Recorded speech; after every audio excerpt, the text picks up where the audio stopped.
I don't hate that one. It's time. It's time to let it go. I think it's funny. It's overused. It's being used on games that are just like, yeah, it's a college football game. They go back and forth. They're all drunk, if that's what you're going to say. I mean, makes sense. College kids are often drunk, but like, stop. Not drunk. It's just a back and forth football game. Tone it down. This game is drunk or the 40 whiners? Oh, I'd rather hear this game is drunk. Like, that's not bad. 40 whiners is just stupid. You probably just got sick of this game as drunk because it could be applied to almost every Seahawks game of the Pete Carroll era. I mean, maybe. Yeah, you're just like, it's not drunk. It's just like every other freaking game. I mean, it doesn't bother me that much. It's kind of a small thing. It's not like the 40 whiners, which is just stupid. Like the sea chickens. Somebody texted in the other day, is it time to start calling us the sea chickens? Like, no, because that's stupid. I don't care if they lose every game this year for the rest of the way and go 3-14 and lose by 30 points every single weekend. The name Sea Chickens is just dumb. So is 40 whiners. So is hard barf. Yeah, but you love that one for some reason. Well, I like it for ironic reasons. All right, this one maybe made you feel a little bit better about how close the Seahawks played the Lions, because the Lions destroyed the Cowboys 47-9 yesterday afternoon. The Cowboys kicked a field goal on their opening drive and added another just before the half, but that was their only offensive output. Meanwhile, the Lions racked up 27 points, taking advantage of a Dak Prescott interception and the Cowboys turning it over on downs. Things would only get worse for the Cowboys in the second half as they would add 2 more Dak Prescott picks and 2 fumbles. Prescott ended up 17 for 33 for just 178 yards, 1 touchdown, 3 interceptions. Goff went 18 for 25 for 315 yards and 3 touchdowns. But as with all the other games we've talked about, it was really the rushing attacks were big in the games this weekend. Detroit had 184 yards on the ground. Apparently, Rex Ryan predicted this was going to happen on NFL Sunday Countdown. This is pretty funny. Decker makes the catch. Game over. Game, set, match. The good team wins. Lions win. Well, you know what? Hey, guess what? They haven't forgot that, Dallas. You know what they also have? We know, that run defense has really improved in Dallas. Oh, really? Get ready to get your ass kicked today, boys, because it's going to be a little David Montgomery. It's going to be Jahmyr Gibbs. It's on, my friends, and Detroit's going to get a little revenge on you and bloody your dang nose all day today, Dallas. I mean, I don't like agreeing with Rex on much, but he's right about all of that. Yeah, no, he called it. The Lions did lose star pass rusher Aiden Hutchinson to a gruesome injury in the process. Yeah. It was one of those where everyone was saying, don't watch the video, and so I listened. Oh, you didn't watch it? No. Yeah. Did you see it? Yeah, I mean, that takes away from my Detroit's the best team in the league argument. I mean, obviously, he's a big part of that. But in this league where everyone and everything on defense is set up to try to stop the pass and the 2 high safeties and all that, the teams that are powerful and want to run the ball are going to have a lot of success. And this is the point. I feel like Brock and I were screaming about this for years, and people are like, oh, shut up, passing. And we kept being like, really? You know, all these games we've gone through, they still put up some passing yards. It's not like they're throwing for 100 and then, but no, it was definitely a theme yesterday run the ball. That the teams, one team ran for well over 100 yards and the other team only had like 50 or 60 in most of these wins. It was the theme of the Husky game. Gotta run the ball. Football, goes through cycles, but it has never, other than the advent of the forward pass, it's going to cycle through stuff. Running is not going to become irrelevant. You still got to run the football. You still got to be physical. You still got to do those things, even in a modern NFL that is set up to help the passing games and the quarterbacks. You still got to run the football. You still got to be physical. And we're running out of time here, but the last game I had on here was the Falcons beating the Panthers 38-20. Yeah. As you said, that's the Seahawks' next opponent. They had 2 different running backs. Tyler Algier ran for 95 yards, so almost 100, and Bijan Robinson had 105. They had 3 touchdowns between the 2 of them. The Panthers have been one of the worst run defenses all season, but that's it's alarming. Yeah. Given what the Seahawks have been struggling with, that's your next opponent. Absolutely, yeah. And you got to go to Atlanta to take them on there, right? So, the NFL doesn't give you any breaks. They just keep coming at you. So, good stuff, Maura. Good stuff. Thank you for taking us around the weekend. I didn't get to see everything, as I said. I was going from place to place and basketball games and hockey games and playing golf with my daughter and opera tryouts. And my God, I was like an Uber driver / super fan for my kids this weekend, which was a blast, and I loved every second of it. But I appreciate some of your thoughts on things we may have missed. All right, Brock will be in a moment. Got a lot to talk about after the loss on Thursday night. He and I only had about a half hour together on Friday. At 8:30, I will put him to the test. I have a serious set of questions for Brock that I will make him answer, and they will absolutely give you insight into where this Seahawks team is and where they're going. Until then, I'll be nice. It's Brock and Salk. Seattle Sports on 710. Seattle Sports, your home for Wyman and Bob. In the NFL, you make a mistake, it gets found out. Yeah. There's a bunch of coaches over there with those little Microsoft pads, the one like Gino was smashing over his head. And, they've got those every play, and they're like, hey, they're doing this and they're doing that. We can exploit that. And there's like a bunch of interns and, coaching assistants and players getting all the information, and it's all out there. And so they're going to exploit that. On Seattle Sports and 97.3 FM HD2. This is the story of a very special woman. Just a few knew about her superpowers. In a matter of seconds, she turned herself into a great mathematician. She masqueraded as a regular person at work, but as a superhero at home. Everyone knows her as Gabriella. I still call her Mom.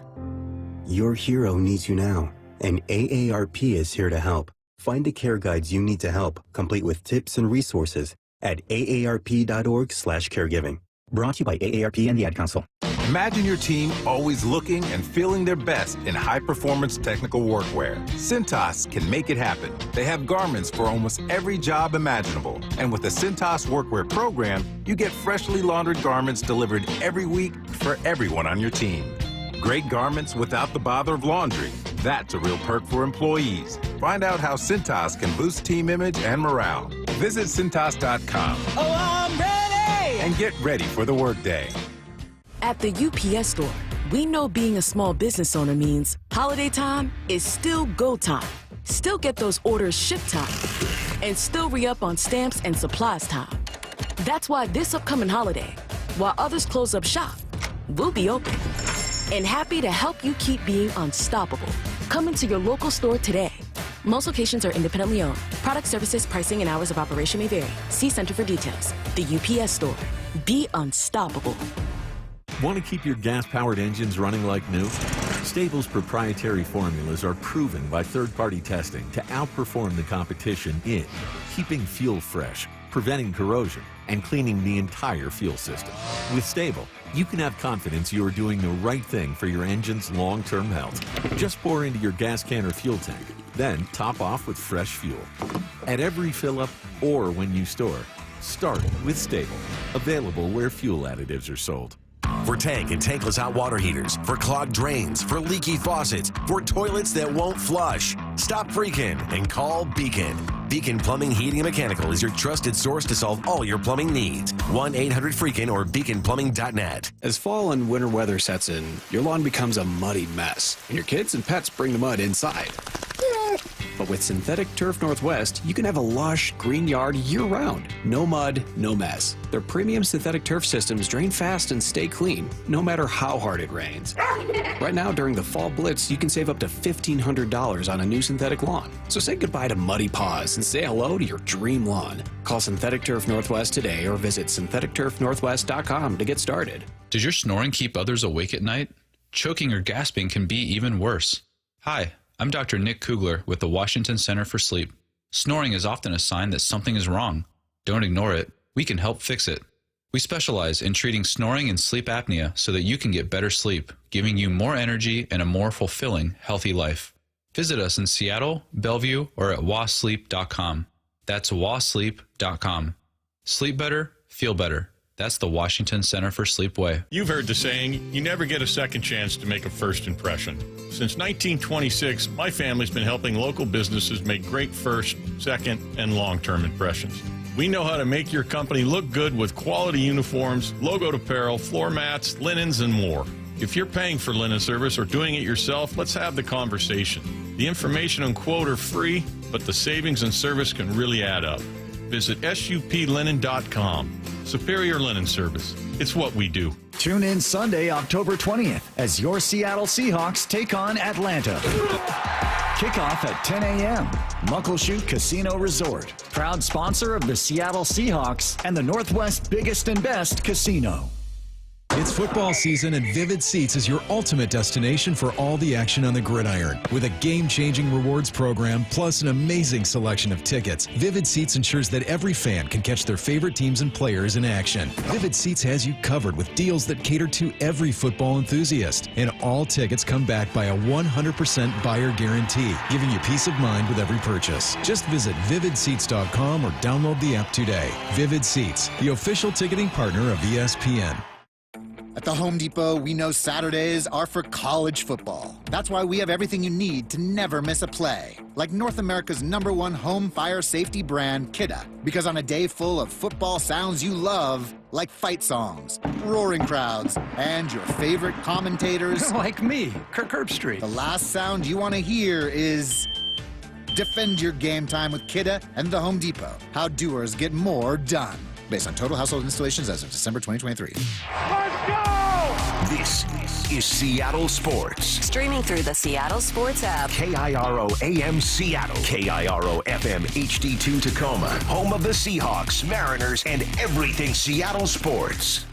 Give me a freaking auto! From the Quantum Fiber Studio, this is Brock and Salk on Seattle Sports. Brock Ewert is my hero. Jay Buhner just punched me in the kidney. Brought to you by Simply Seattle. We're going to accuse you of minute. Doesn't really work that way, Sherm. This is a show that has my name on it. It kind of does, though. Now here are your hosts, Brock Ewert and Mike Saul. All right, rolling along here. Brock and Salk, Seattle Sports on 710. Good morning, sir. Good Monday morning. Good Monday morning. I'll ask you the same thing I asked Maura and Lyle this morning. What can I do to be of service to you today? Oh, is that... What can I do? What can I do for you? How can I help you today? I just want to be, I'm in a great mood. I feel awesome. I feel awake. I'm geared up. I'm ready to go today. What can I do to be of service to you today, Brock? You know, just be curious, Salk. Just listen. All right. Just be curious. Just be your normal self. I can do that. Yeah, I can be me. Minus a grump, you know. So good. Yeah, all the snot's out. You're feeling good. Back to feel total pretty good. 100%. Yeah, I'm feeling. You know why he's really in a good mood?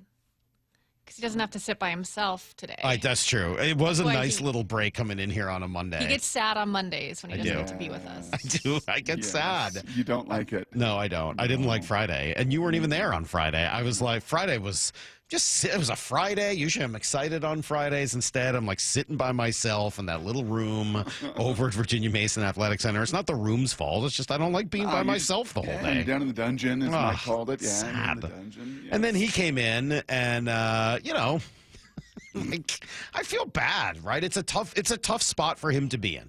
The guy's been a head coach in the NFL for 6 games. He is Mike McDonald, for those of you who haven't put it all together. True. Yes, Mike McDonald. For those of you who don't know who we might be talking about. Yes. He's 37 years old, right? He's been the head coach for like a minute and a half. He didn't ask to do this interview every, week after a game. Then you lose 3 in a row, all in the course of 11 days, and he's got to do 3 of these interviews, 2 in 1 week, one on Monday and another one on Friday. Mm-hmm. Like, I get it. I've got a tremendous amount of sympathy for him. I'm sure that's not like the priority for him in that moment. So with that as a background, again, I thought he was great. I thought he came on and did his best to talk through as much as he could what went wrong, what's going wrong, and how they're going to try to get it right. Mm-hmm. But, you lose 3 games in a row, and there turns out there's going to be a lot more questions than answers. Yeah, the good news on that is it is 3 games in 11 days, and that is a kind of like a brutal stretch. Mm-hmm. But the good news is then after that, you do have these 3 and 4 days, Salk, where you get a chance to kind of evaluate everything. And I would think the way that he is wired in particular, as well as some of the people on his staff, this could not come at a better time. Yeah, so let me play it. We asked him about that and about this mini buy, as he called it, and here's what he said. Well, we're going to go to work today and really come up with a plan of attack for the next 2 days, and then on Monday with the players, and we'll just kind of give them where we're at, give them the update, tell them the truth, and we'll tell the whole team at the same time to show the players want to know, hey, why are we not why are we falling short right now? Sure. And so, at your position, you kind of have an idea, but as a football team, you want some clarity on that front. And then what's the plan of attack here over the next, how are we going to go make it right throughout the course of the week? So that's what we're focused on.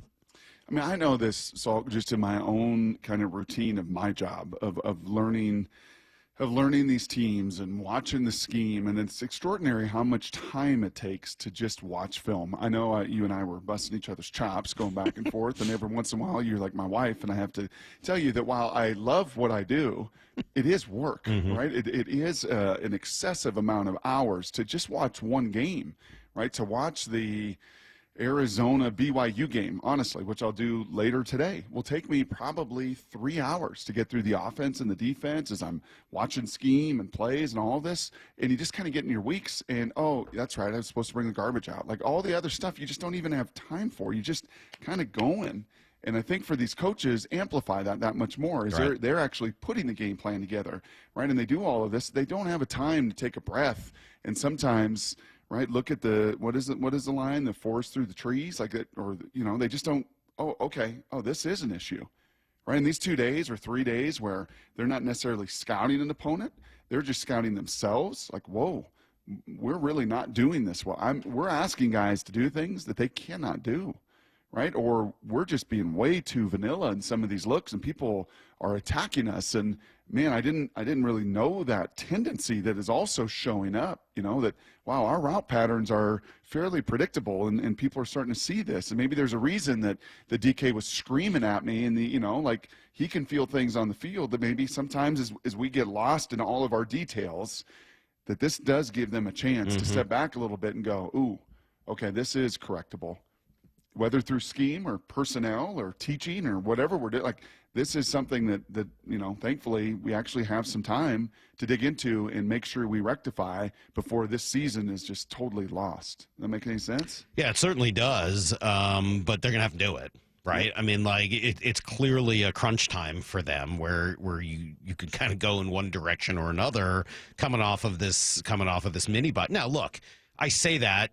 Maybe this team is just destined to be a 500 team, and that's what we've seen so far. It just happens that the first 3 wins came at once, and then the next 3 losses came at once. And so maybe Don't you feel that way about most of the NFL teams that they're all kind of 500 teams. I mean, there's the Chiefs, there's the Texans, there's the Detroit Lions. Oh my gosh, right? Maybe a few others, but the majority are like 2-4, 3-3, 4-2. Like this is just.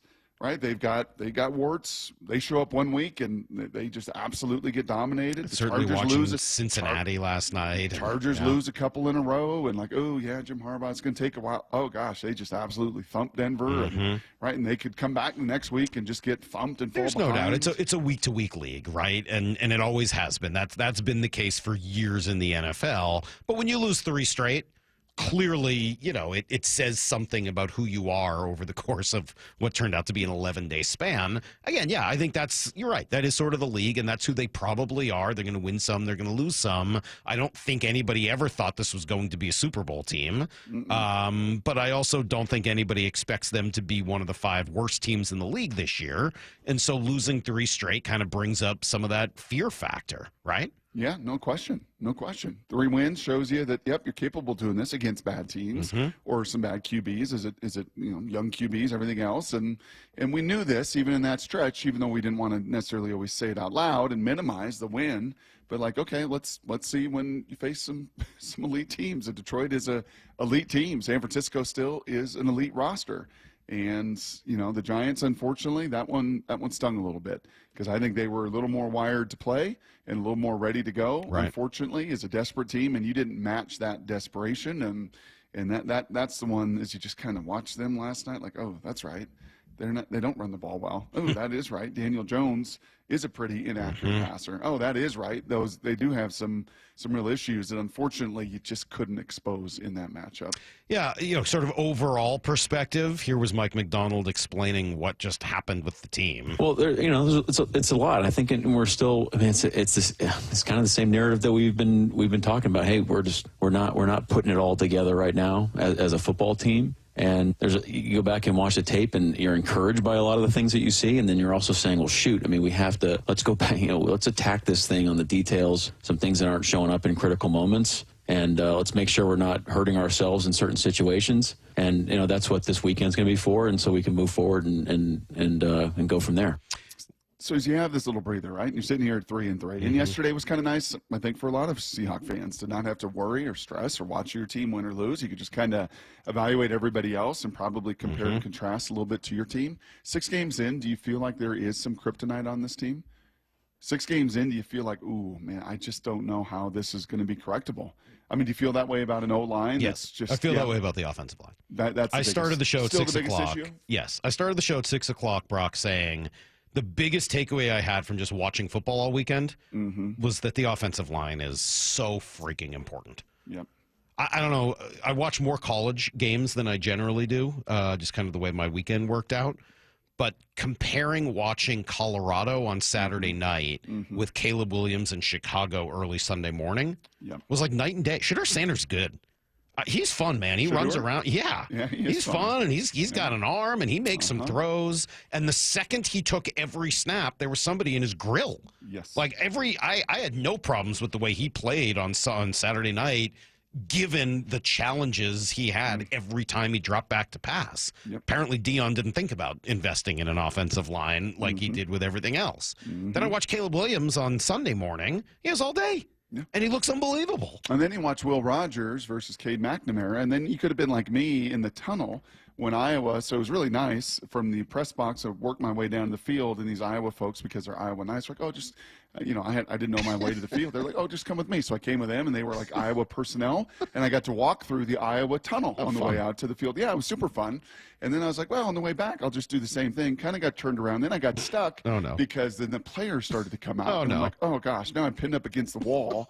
And they were, and to a man, though, Salk, like if you would have been standing next to me, coming off the field where you just looked at the Husky guys that are a bunch of transfers, a bunch of late additions, trying to piecemeal an offensive line together, and then you would have been pinned against the wall like I was when these Iowa boys. Oh, these are men.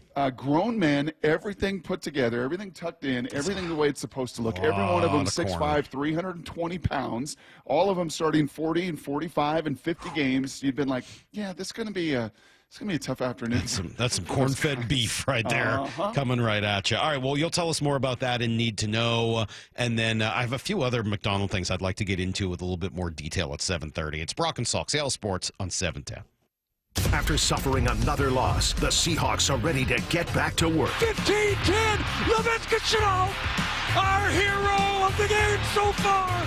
Touchdown, Seahawks! Hear reaction to the game, get expert analysis, and go behind the scenes as Mike McDonald's Hawks regroup and get ready for Atlanta. 3-3, 0-1 in division, a lot of games in front of us. So we have to finish this second quarter of the season in a strong way. This is a game of inches, as they say, and the margins are small. On Seattle Sports, your home for the Seahawks.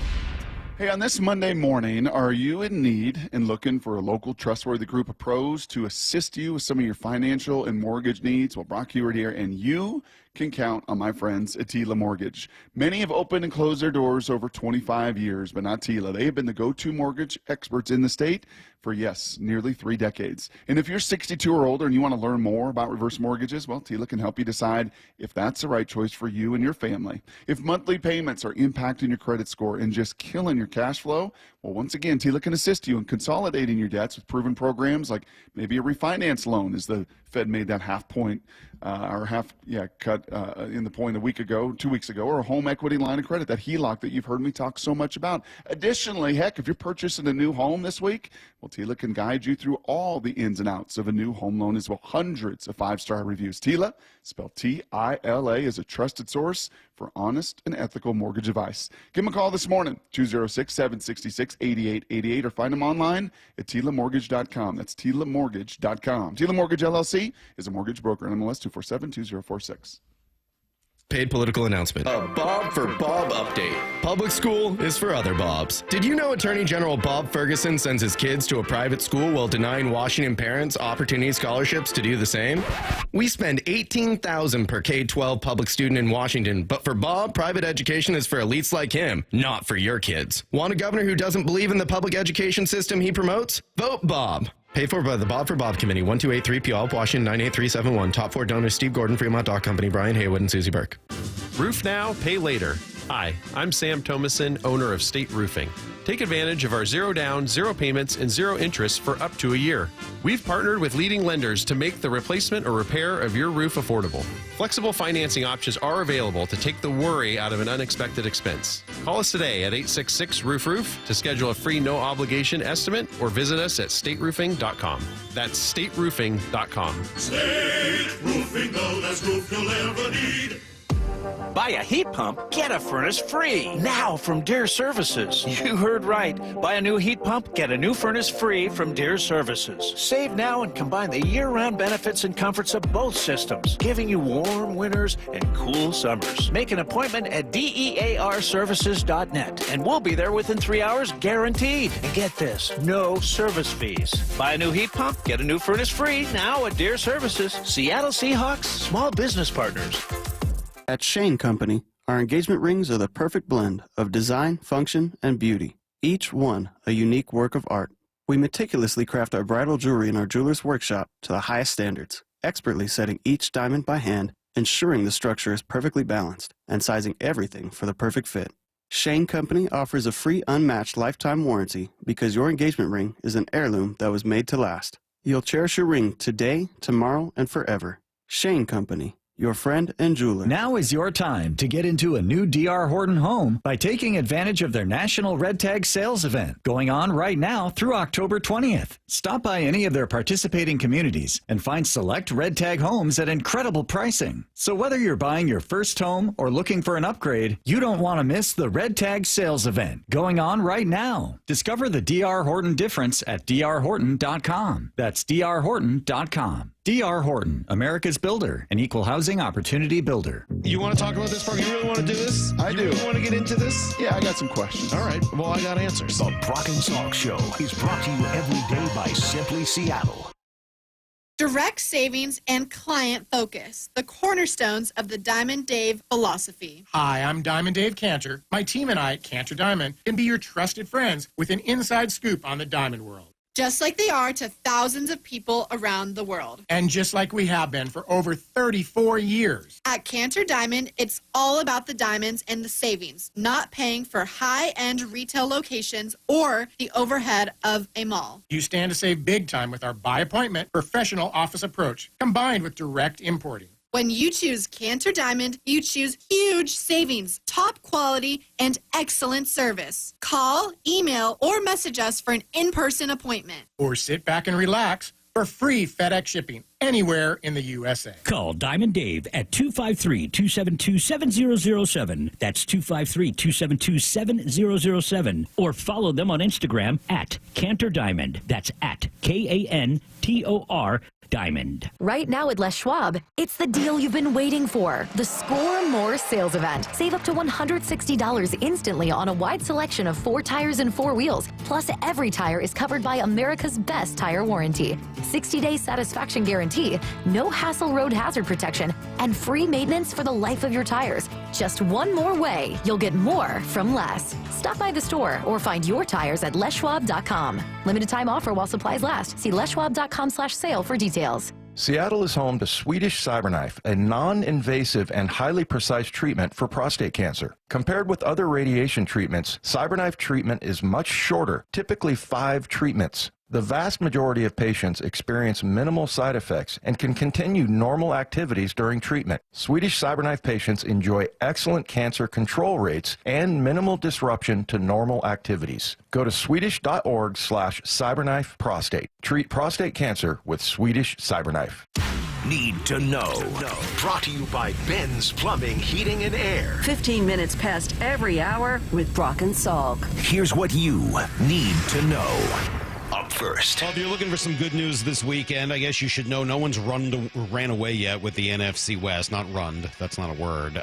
Cardinals, the only team in action this weekend, and they got their butts handed to them in Green Bay or by Green Bay.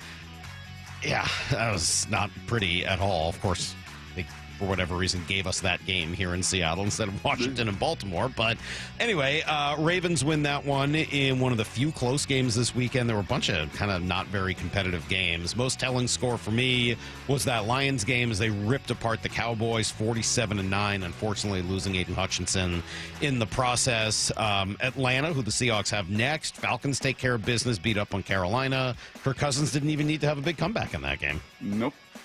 Nope, and they can throw it, man. And they got weapons galore, and their offense. Run it a little bit, too. Yeah, Bijan's pretty good. Kind of a two-headed horse, two-headed monster there. Two-headed horse. I like two-headed, that. Yeah, you don't want a two-headed horse. Two-headed horse. Man, that'd be really scary, wouldn't it? Yeah. It would be a two-headed monster, which is what they've got going in their run game as well. Defense isn't very good, and hopefully after the little mini bye, the Seahawks can come back rested and ready to go. They're going to do something about the run defense. There's no doubt. As you watch, the run defense is the challenge. We asked Mike McDonald specifically about that on Friday. Yeah, well, it's not just like you don't stop the run. There's 4 or 5 guys. It's all 11. There's primary fits. There's forces. There's secondary force. There's post. I mean, there's a lot of things where it has to be right. And right now, when I think what you see on tape is too high. I mean, there's high variance. So it's either we're playing it really, really well or it's an explosive. And there's way too many. They probably lead the league in explosive runs, especially after last night because we played the extra game. But what leads to explosive runs? Missed tackles and in not taking proper angles. And this is something that we stress every day. We practice it. I feel like we practice the right way. So this is something that we're gonna go to work towards. Maybe you should just do those interviews by yourself, Saul. That sounds pretty good. Yeah, no, it was pretty good. Maybe I should. Maybe that'll be the future of the Brock and Salk show. You can take off a little bit early on Mondays. Here's the second thing you need to know. Well, bro, travel in the Big Ten with the long distances between some of the schools now has been a bit of a challenge for almost everybody. It was for Washington. It sure seemed on Saturday. Did not start well. Finished even worse in Iowa. They lose 40-16. You were there. What'd you see? I saw a 26-year grown-up big boy culture versus a 9-month culture. I think yesterday was exactly 9 months from when Jed Fish took that job. And I had some concerns going in. You certainly did not hear me talk last week at all like I did before the Michigan game because I knew going into that place against that veteran team, Iowa returned 18 starters. Iowa's defense is salty. You have to go take it from them. And actually the Huskies had open the game with 2 14-play drives. And then got a field goal blocked in the red zone, and then just couldn't unfortunately keep up, and Iowa just mowed them down. I heard from somebody, and I think this is so spot on too, Salk, if you ever do get a chance to watch Iowa and you want to see a spitting image, and I mean spitting image in almost every way of Chris Carson, watch their running back Caleb Johnson. I believe he's now still second in America at 160-some yards against the Huskies, about what he's averaged this year. And when you want to talk about a build, you want to talk about a forward lean, you want to talk about an explosiveness and just strength, and he just looks, we sat down with him, and I'm like, golly, I heard that afterwards. I'm like, yeah, that's pretty much a spitting image of one Chris Carson, and he is an absolute load to deal with. Interesting. Well, Ducks survive a late drive by Ohio State, ultimately win as time ran out, as the Buckeyes quarterback ran it, didn't call time. Did the Ducks have 12 men on defense on purpose? Oh, can we talk about that at some point? Yeah. Do you think they did? More length? I think they did. I do too. Kind of looks like they did. It's a really smart play by Dan Lanning. Yes, I was hard on him at times last year, but I give him credit. I thought that was a really smart move. Very Belichickian. And then I said almost everyone had trouble on the road. Penn State did not. They had a big comeback to beat USC in overtime in L.A. Washington State gets a late pick 6 to beat Fresno State. And there's your weekend in college football. I was going to say the only spitting image in college football this weekend was in Eugene, not Iowa City. So. Spitting? Because that Oregon receiver got ejected for spitting in the Ohio State. I knew there was a spitting thing coming out there. I knew there was going to be a spitting joke. I like it. Good job. I like where you're going with that. Here's the third thing you need to know. The Dodgers are spitting on ever allowing a run again. They're all set with that. They get their third straight shutout in this postseason. They take game 1 of the NLCS, blew out the Mets. They've now tied a postseason record, Brock, with 33 consecutive scoreless innings pitched. It's insane. That is crazy. Isn't it? Yes. And it's not as if they've got all their horses either in their rotation, certainly in the front end of the rotation. And Jack Flaherty was pretty good last night. Yeah, he was the star. He goes 7 strong, allowed only 2 hits, obviously no runs. The offense just came from everywhere. Ohtani and Muncy and Freeman and Betts and the whole crew. They dominated that one. You know what's interesting is watching Ohtani. Who do you think is faster, Ohtani or Julio? I don't know. Because every time Ohtani gets on first base, he's getting to second base. Yeah. Yes. It's crazy. I mean, and I've never really felt that way about Julio. Maybe it is some of, again, kind of the base running instincts or whatever. It may also just be, he's DHing. He didn't have to worry about playing in the field. Maybe. Yeah, I mean, like a lot of that stuff absolutely kind of goes away for the player. And so I think that's probably... I think so. I think the wear and tear and everything that Julio's got to do. And I don't know who's faster. It's a good question. I'm sure you could find out. Sprint speed and all that, who's actually faster. ALCS starts today. Yankees hosting the Guardians. Kraken got their first win of the Dan Bilesma era, and they do it via a shootout on Saturday. Jordan Eberle with 2 goals in regulation, and then the winner in the shootout. Eberle calmly in. He scores! Make no mistake. The Kraken lead the shootout. Yeah, they went on to win it as Joey Decord made the final save. Nice job by Ebbs, new captain. Couldn't sustain the momentum, though. Unfortunately, they fall yesterday 2-0 in Dallas. It's everything you need to know, and we do a quarter past every hour here on the Brock and Salk Show. I will say, Salk, I'll just be honest with you. Okay, please do. We're all about honesty on this show. Honesty is our policy. Yes. The video you sent of Cecily playing hockey, first of all, I didn't know exactly which one she was. She's the one with Salk on her jersey. I mean, a little hard to read. Yeah, sorry. On a little phone video, fat eyes, widely spaced. I probably do. I mean, that's all fair. But a little higher level than I thought. Oh, really? Like, they could all skate. Oh, yeah. Yes. Yeah, some of the girls are really good. Sheesh. Yeah. 10U. There's some girls that are really skating well. And then when the game ended, I went to the next rink over and watched a few minutes of the 18U boys game. Dear freaking Lord. I mean, it looked like an NHL hockey game. Seriously. Yes. I mean, I remember watching pretty decent high school hockey when I was in high school. It's the one thing our school was good at, and the league is good. Usually they'll send a few kids to the league every couple of years. I mean, that's where Matty Beniers played in our league, obviously, years later. But, I mean, like, it's a pretty good hockey league. They looked slow back in the day. These kids were freaking fast and physical and nasty.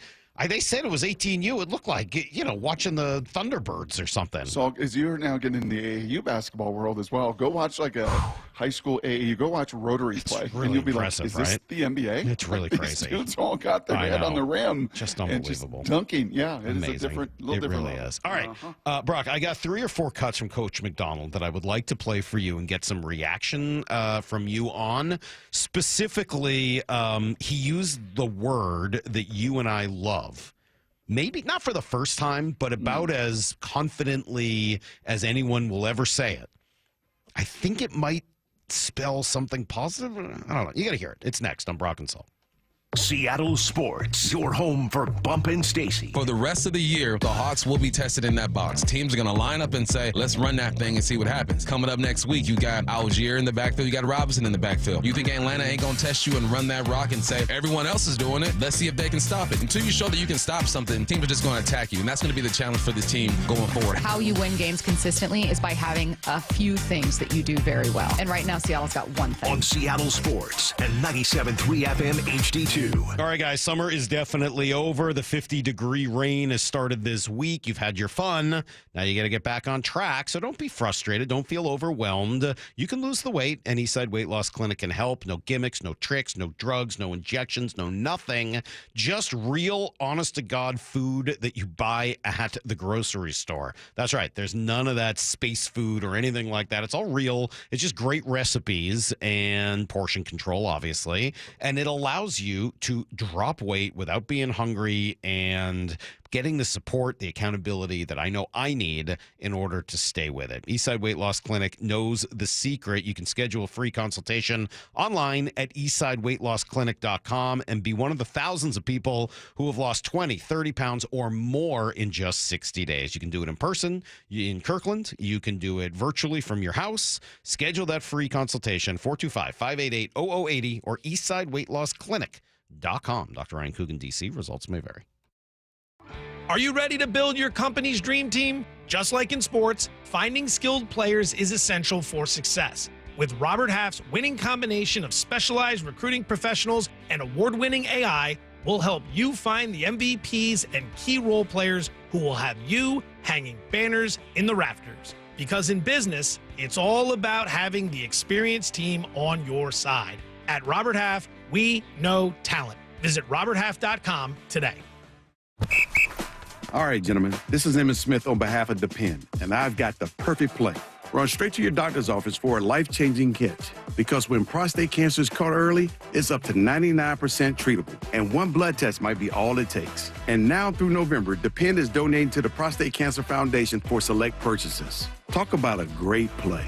From September 1st to November 30th, Depend is donating 40 cents to the Prostate Cancer Foundation for Depend Shield Guards Real Fit products purchased in the U.S. up to a maximum of $300,000 void in Mississippi. At the Home Depot, we know you can't control everything, like when your guests arrive too early for Saturday college football. But you can control your grill. With the Traeger Timberline XL, you can watch the game, not the grill. Monitor your football feast from anywhere using the Traeger app. With the Timberline XL, you can bake, smoke, sear, fry, and saute. That's Desmond Howard level versatility. Huddle up, the food's done. Defend your game time with Traeger and the Home Depot. How doers get more done. This season, get premium tech that inspires joy from Dell Technologies. Bring projects to life with the XPS 16. It delivers supercharged processing for enhanced productivity and freedom to express yourself. Performance-class Dell PCs with Intel Core Ultra processors deliver a dedicated engine to help accelerate AI. Enjoy free shipping, Dell rewards, and expert support. When you get a Dell PC with AI, it gives back. Shop now at Dell.com/deals.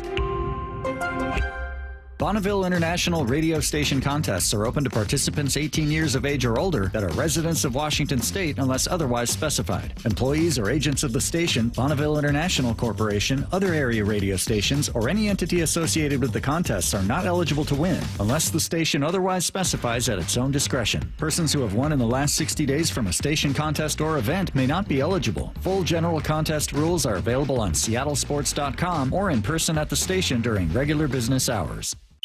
The Mike McDonald Show, the first word from the head coach after every Seahawks game. We want to play a certain way, and you're just going to chisel away at it every day. Presented by Emerald Queen Casino. Matt Coker here from West Coast Men's Health. Guys, Viagra is not the answer for your problem. I know you think it is, but Viagra has horrible side effects, and for most men, the longer you're on it, the less it works.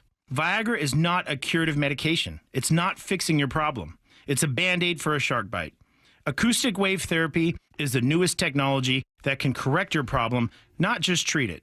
We can do something that no pill can do. We can restore your blood flow naturally. Get off Viagra today.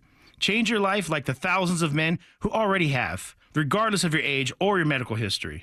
If you're tired of dealing with Peyronie's disease or erectile dysfunction, then call West Coast Men's Health today. With clinics in Redmond and Tacoma, call 206-519-6541.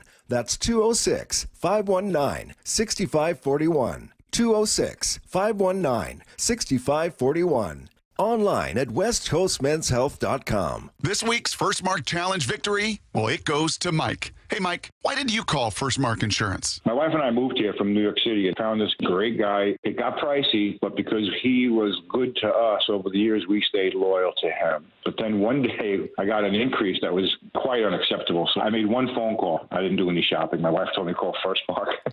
Mike, were they able to save you and your family money? Oh, yes. It was over $100 a month. What would you tell others they can expect when they call First Mark? The most competitive pricing that you can find. And they had terrific customer service. Even if you're on the phone with them, you can tell they have a smile on their face, so you can tell they love what they're doing. Do you wish you would have made that call earlier? I was just kicking myself as you were speaking because I didn't do it sooner. Well, you just heard. Mike did it. My family did it. You got to do it too. It's totally free. Take the First Mark Challenge. See how much they can save you and how much better your coverage will get. Maybe you will be our next First Mark Challenge victory. Just go to firstmarkinsurance.com. That's firstmarkinsurance.com. This hour of the Brock and Salk Show is powered by Star Rentals, preferred supplier to the West's best contractors. From the Quantum Fiber Studio, you're listening to Brock and Salk. Weekdays 6 to 10 on Seattle Sports and 97.3 FM HD2. All right. Let's see. Mike McDonald used the I word, and so I want to play it for you coming up here in just a minute, Brock. I got a lot of texts coming in. I said I just want to be of service to everybody today, and so I'll try to answer some questions. Real quick, non-hockey guy here. What did the Kraken do to add better people this year? What's the outlook? I mean, there have been a few stories written upon it. Like, you could just Google what the Kraken did in the offseason, but I'm happy to hear it. I'm happy to tell you. They added Chandler Stevenson, a center, and they added Brandon Montour, a defenseman, and those should help, but I don't know whether they're going to be worlds better. Another Kraken question, a bunch of Kraken questions.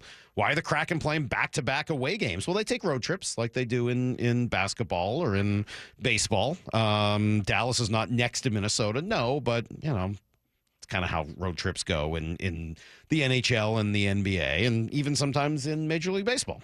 And then finally, why are the Kraken a throwaway section for everything you need to know? Wow. Well, I would say this. We've been doing open phone lines for the last, 3 years now at 9:30 every Friday, and I don't know that we've ever received a single Kraken call. Mm-hmm. So, like, at some point, 3. Maybe.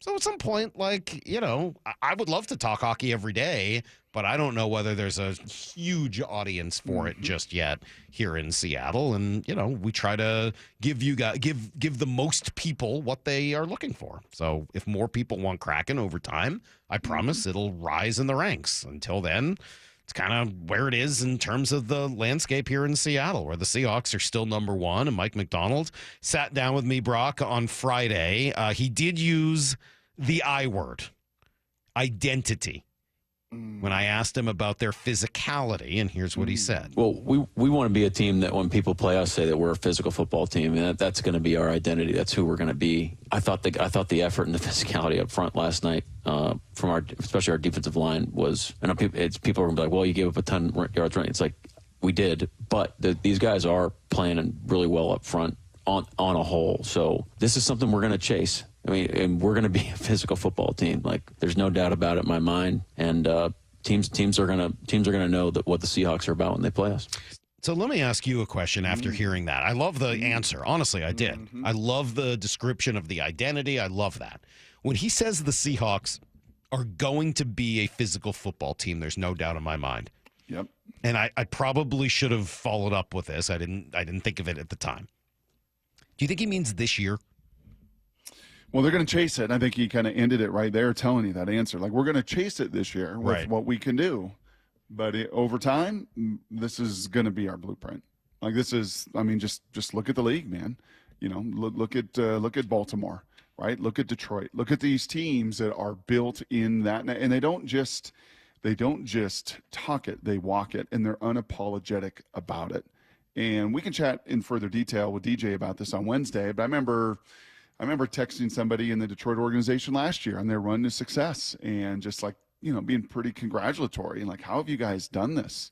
You know, you've just built this, you know, kind of Iowa physical smash mouth in the NFL where you don't get to hit. And his answer was, at every turn, Salk, with every decision, that's got to be front and center. Mm-hmm. You just can't be wishy-washy. Wow, I think we can get this out of the guy. I mean, I know he grew up in this system, and I know we've seen flashes of it, and it's going to be incumbent upon us as coaches to bring it up. No. Like, this dude either has lived that and shown that, and that's who he is, and then we're going to only enhance it, rather than thinking we're so brilliant and such geniuses that we can bring it out of them. Like, some of that, and we've talked about this before with youth sports, and kind of back to Cecily. She got some natural aggression to her. Yeah. Macy, you watched her. She got some natural aggression. Like, that wasn't something we taught. There was no difference between Haley's upbringing, really, and Macy's upbringing. It's just their God-given natural wiring, the way God made. Like, just, hey, man, I'm gonna be relentless, and I'm gonna be in attack mode. Can you enhance some of that in some girls and boys? Sure. But you can encourage it, but you can't. Yes. You can't instill it. No. You're right. I mean, yes. I mean, also having two kids who were wired totally differently. Yes. Yeah. I mean, and what did you do differently, Salk? What did you and Heather do differently? Who knows? Maybe just being a second kid might be different in and of itself, right? They struggle for attention and this and that. I mean, sometimes nurture has nothing to do with anything you're doing like on purpose. But your point is very, very well taken. It's really, really hard to make people into something they're not. Correct. Right? You can help enhance what they are, but it's hard to make them into something they're not. Is Maura ever going to be violent? Maybe, actually, yeah. I mean, bring up Aaron Rodgers again. I don't know. We'll see. Yeah, she might be. She might be. You never know. Did you see that tweet, by the way? I got to be careful about the way I talk about these things. Did you see that tweet that I reposted? And I didn't mean for Diana Wyman. I apologize, because then just the whole posse came out after her. But I was on the plane. I'm like, that is such a unique mean tweet that I think I've got to tweet this one out there. She said, Brock Heward is on Fox for Washington, Iowa game. Frequently, his language is violent and insulting. He needs to improve his vocabulary or find another job. Wow. Earning millions, he should be able to afford a thesaurus. Wow. So Diana came at me. Do you make millions? No. Oh. No. Not even close to that. But that's okay. Can you not afford? Can you even buy a thesaurus anymore? I got it on my phone. I got one, I think, on my phone. Do you? I think so. I don't even know if they sell them anymore, because I think it's built into the Roget's? Can you still buy a Roget's thesaurus? I don't know, somewhere? Salk, but being physical is going to be the identity, and sign me up for that. Here's a little bit more. I asked him, because he had said the effort was there. He said that a few times. I said, okay, well, if the effort's there, why isn't the execution there? I think if you put it on like one thing right now, I don't know if it's just one thing. So I think it's all the things. And that's going to be the mentality of how we want to move forward. So, we haven't met as a staff yet this morning. We're going to meet thoroughly through it for the next, day or two, and really try to get to the bottom of, hey, what are the things that we want to focus on, to move this thing forward and to make sure we're all on the same page. Yeah, I mean, he has now said this, Salk, in back-to-back weeks, and I don't think he'd say it if he didn't fully believe it. I think he's a very earnest and honest guy. Is that those guys up front where we don't really watch, and it's not always easy to see, right? Leonard Williams and Jaron Reed and Hankins. I can look at the final play of that run play and see Hankins turned and blown off the ball 9 feet, and I can be critical of that. But by and large, we don't always know what's being asked of those front four. And many times it's, hey, man, you front four on these 5. So these other 2 can be clean to do their job. And this has been now back-to-back weeks where if you read between the lines, you know where the issue is. It's that second and third level. Right, it's completing that puzzle. Okay, I'm giving you the outside. I don't know how you do your puzzles, but I don't do many of them because I'm colorblind and they're just a bane of my existence. But many times people, as I've watched them do puzzles, kind of start on the outside and kind of get the rim of it and build it together in little sections. Like I think he's telling you, hey man, the foundation of stuff here at the front is pretty good, but filling in the rest of it, not so good. Well, it certainly seems like there's some problem, and if he's right that the defensive line has done its job, then yeah, I mean that you're sort of left to believe that the problems are at the second or third level. Overall, I am fascinated to see how Mike McDonald handles this whole situation of losing 3 straight games. Yep. Most young coaches have gotten to where they are by being on a lot of winning teams. Right? I mean, like that's how you end up ascending quickly in the coaching world is you do well on a winning team and then somebody plucks you away because they see how much success you're having. Or you're just from a certain tree. Okay. That they think that we can just pull this branch But off. generally yes. those trees are doing a lot of winning, which is why somebody thinks they can just pull the branch off. Yep. So it's pretty rare, I think, to find, especially a coach as young as he is, 37 years old, who's experienced a lot of losing. And now you've got a team that's lost 3 straight. He doesn't have decades of credibility to fall back on, right? So that the players know, oh, well, this guy's won, 125 games in the NFL. He'll know how to get us out of this. He doesn't have that. He doesn't have necessarily decades of experience to guide him through these challenges because I'm willing to bet he's hardly ever lost 3 games in a row in his entire coaching career, even as he was a younger coach. So I do think lots of coaches in this situation would be tempted to try to prove to the team how smart they are, how tough they are, try to take it all upon themselves. I don't see him doing that. I don't see him casting blame. I've seen zero of that, which is great. I don't see him trying to like tough guy it out and be like, I'm going to fix everything. It's a tough line to walk, and how he handles it here over the course of the next week or so, I think will be very important as to the future of his time here in Seattle. Yeah, I think two thoughts come to mind. This is kind of your baseball analogy with Scott Service in the bullpen, right? My old Adam Lind. Okay, that's all great when you're winning and, you're 3-0. Yeah, you're 3-1, you lose it. Okay, that's fine. Now you're kind of getting tested. Okay, now we're down some leverage arms. Now I've got to be really savvy with some of my decision making here and what I'm going to do, because the team is watching me, right? The locker room is now going to watch me just as a clubhouse watches a manager in these adverse situations. Secondly, the positive, and this goes back to Brady's piece that he wrote, sure, when the team was 3-0 and it all sounded great, but that piece about being blunt and just being honest and being demanding, you don't just do that when you're winning or what have you. You do that from the very onset of the start of your program. You do that through OTAs. You do that through training camp. So, Salk, when you get into moments like today and those guys come back to work on this Monday, and there's going to be some of them, and they know it, like my play has not been good. Dotson and Baker and Jenkins and some of the guys that you've been counting on, veteran players, have not been up to snuff. And they're going to walk in, and they've been around the league long enough to know, like, I'm going to walk in today, and there's going to be some real truth-telling. Because now the teachers had the weekend to grade the assignment, like these little in-class assignments or whatever. Like, I'm good. It puts him in an interesting spot. There's no doubt, right? I got 360 saying, listen to Salk now talking like the coach is not quite what he built him up to be. I don't think that's what I'm doing at all. I think it's an interesting position he's in, right? He's probably hardly lost. Remember the conversations we had about Jared Kelnick or other baseball players who come up to the big leagues and have never experienced failure because they tore apart the minor leagues, and then they hit major league, pitching, and they're like, I've never gone 0 for 10 before in my life. Yep. It's hard. Yep. Learning to fail is an incredibly important part of sports. I'm not saying that Mike McDonald's not going to handle it well at all. I'm saying that I don't know that he's got experience to fall back on how to do it. And so I think he's very intentional. I think he's very purposeful in how he goes through all of his actions and the way he chooses to coach his team. He's going to need all of that right now because, as he said, the whole team is looking to him. Let me play that last cut here, and then we're going to do Blue 88. He knows that everybody is looking to him for answers. Well, we're going to go to work today and really come up with a plan of attack for the next 2 days, and then on Monday with the players, and we'll just kind of give them where we're at, give them the update, tell them the truth, and we'll tell the whole team at the same time to show the guys. The players want to know, hey, why are we falling short right now? Sure. And so, at your position, you kind of have an idea, but as a football team, you want some clarity on that front. And then what's the plan of attack here over the next, how are we going to go make it right throughout the course of the week? So that's what we're focused on.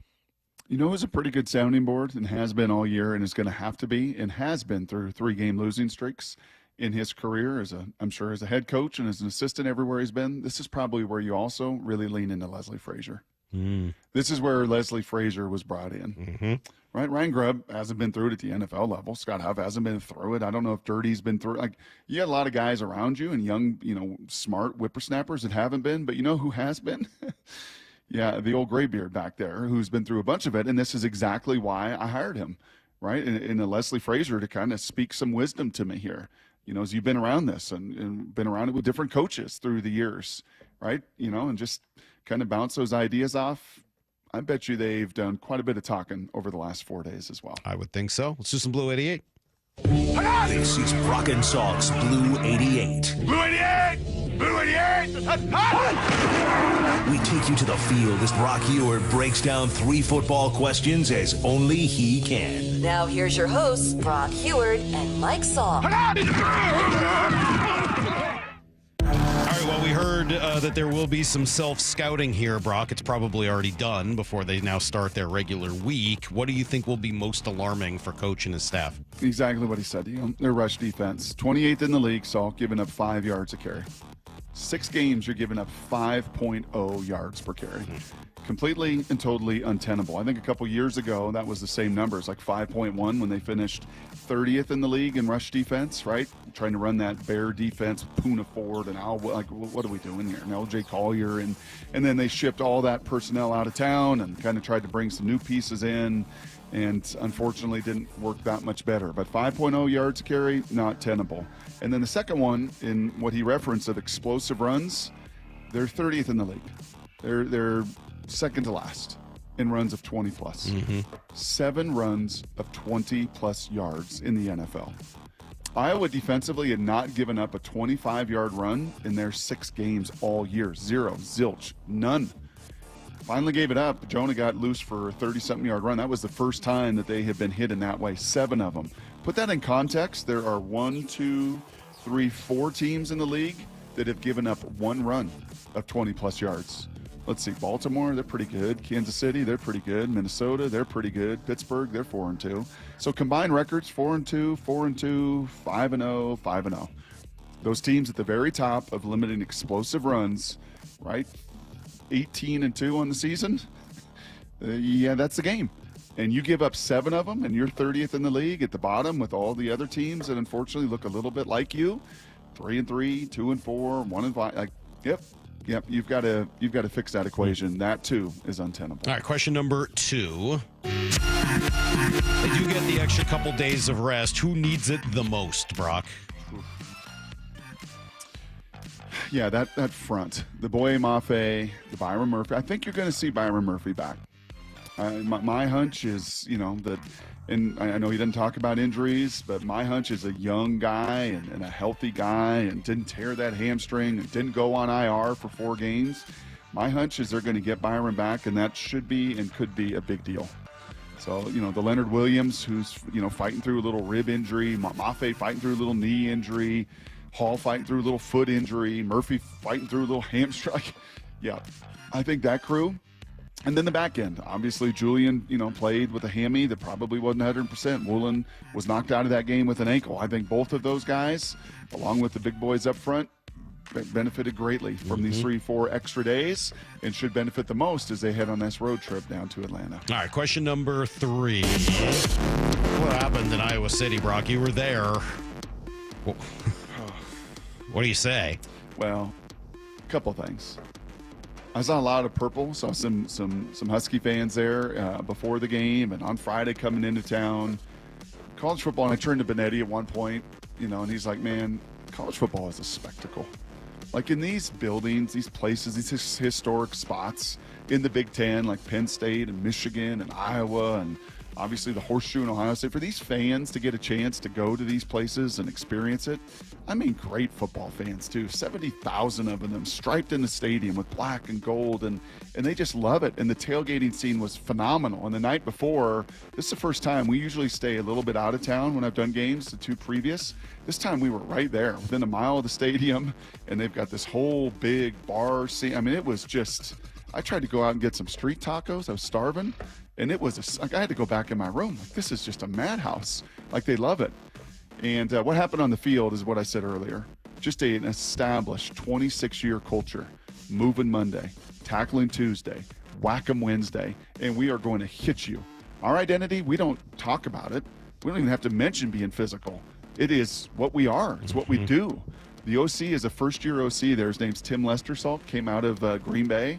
He's like, Brock, I've never seen anything like this. There are times during the week in practice, I'm like, is this real? I mean, it is a battle, and it is full on, and we go ones-on-ones, and it is tackling, and it is hitting. And scouts will come up to me afterwards and be like, I love coming here. I love scouting because you guys practice. Nobody does. Nobody hits like this. And yet, you know what they don't lose? Salt players. Like, they have every one of them. None of them get hurt. There's a collision in the game between a linebacker and safety. I'm like, oh. Like, no, they just get up, dust themselves off, and go hit them. And what happened was that is fully established culture and identity smacked around a Washington team that, the week before kind of went toe-to-toe with Michigan in some of those ways. But Michigan had lost all their dudes. This team hadn't. And those 18 starters, that had come off of a rough loss in Ohio State weren't about to lose to this West Coast finesse team coming in. They were going to teach them a lesson, and they did over 60 minutes. All right, there you go. That is today's Blue 88. Yeah, 425 agrees. Iowa has non-fancy big boys up front. That's for sure. Oh, man. Bunch of other texts. Man, texts are all over the map today, man. We got a hot Monday, though? Yeah, I mean, like Patrick here, lifelong Seahawks fan. One of the main issues with the Seahawks right now is we have a backup quarterback that we're paying to be a starter and expecting too much out of. I can't believe we passed on a quarterback in 24 draft. Geno does not have the physical attributes to take us to the playoffs, let alone the Super Bowl. Let's get out the checkbook and go get the guy. I don't know if it's as simple as that, but okay. 509. This is when McDonald should call Pete and pick his brain. Pete has the experience, and if McDonald puts his ego aside, he'll take advantage of Pete's experience and call him. That feels like a little. It feels a little much. A little much. Well, they were taking some selfies this weekend. Yeah, they saw each other this weekend at the hoop thing, right? And did you hear my boy Ballmer again? No, his voice cracking and stuff. That guy. I mean, I don't know what Clipper fans felt like when he got out there and basically screamed like a madman as he used to do at Microsoft. Like, developers. Right.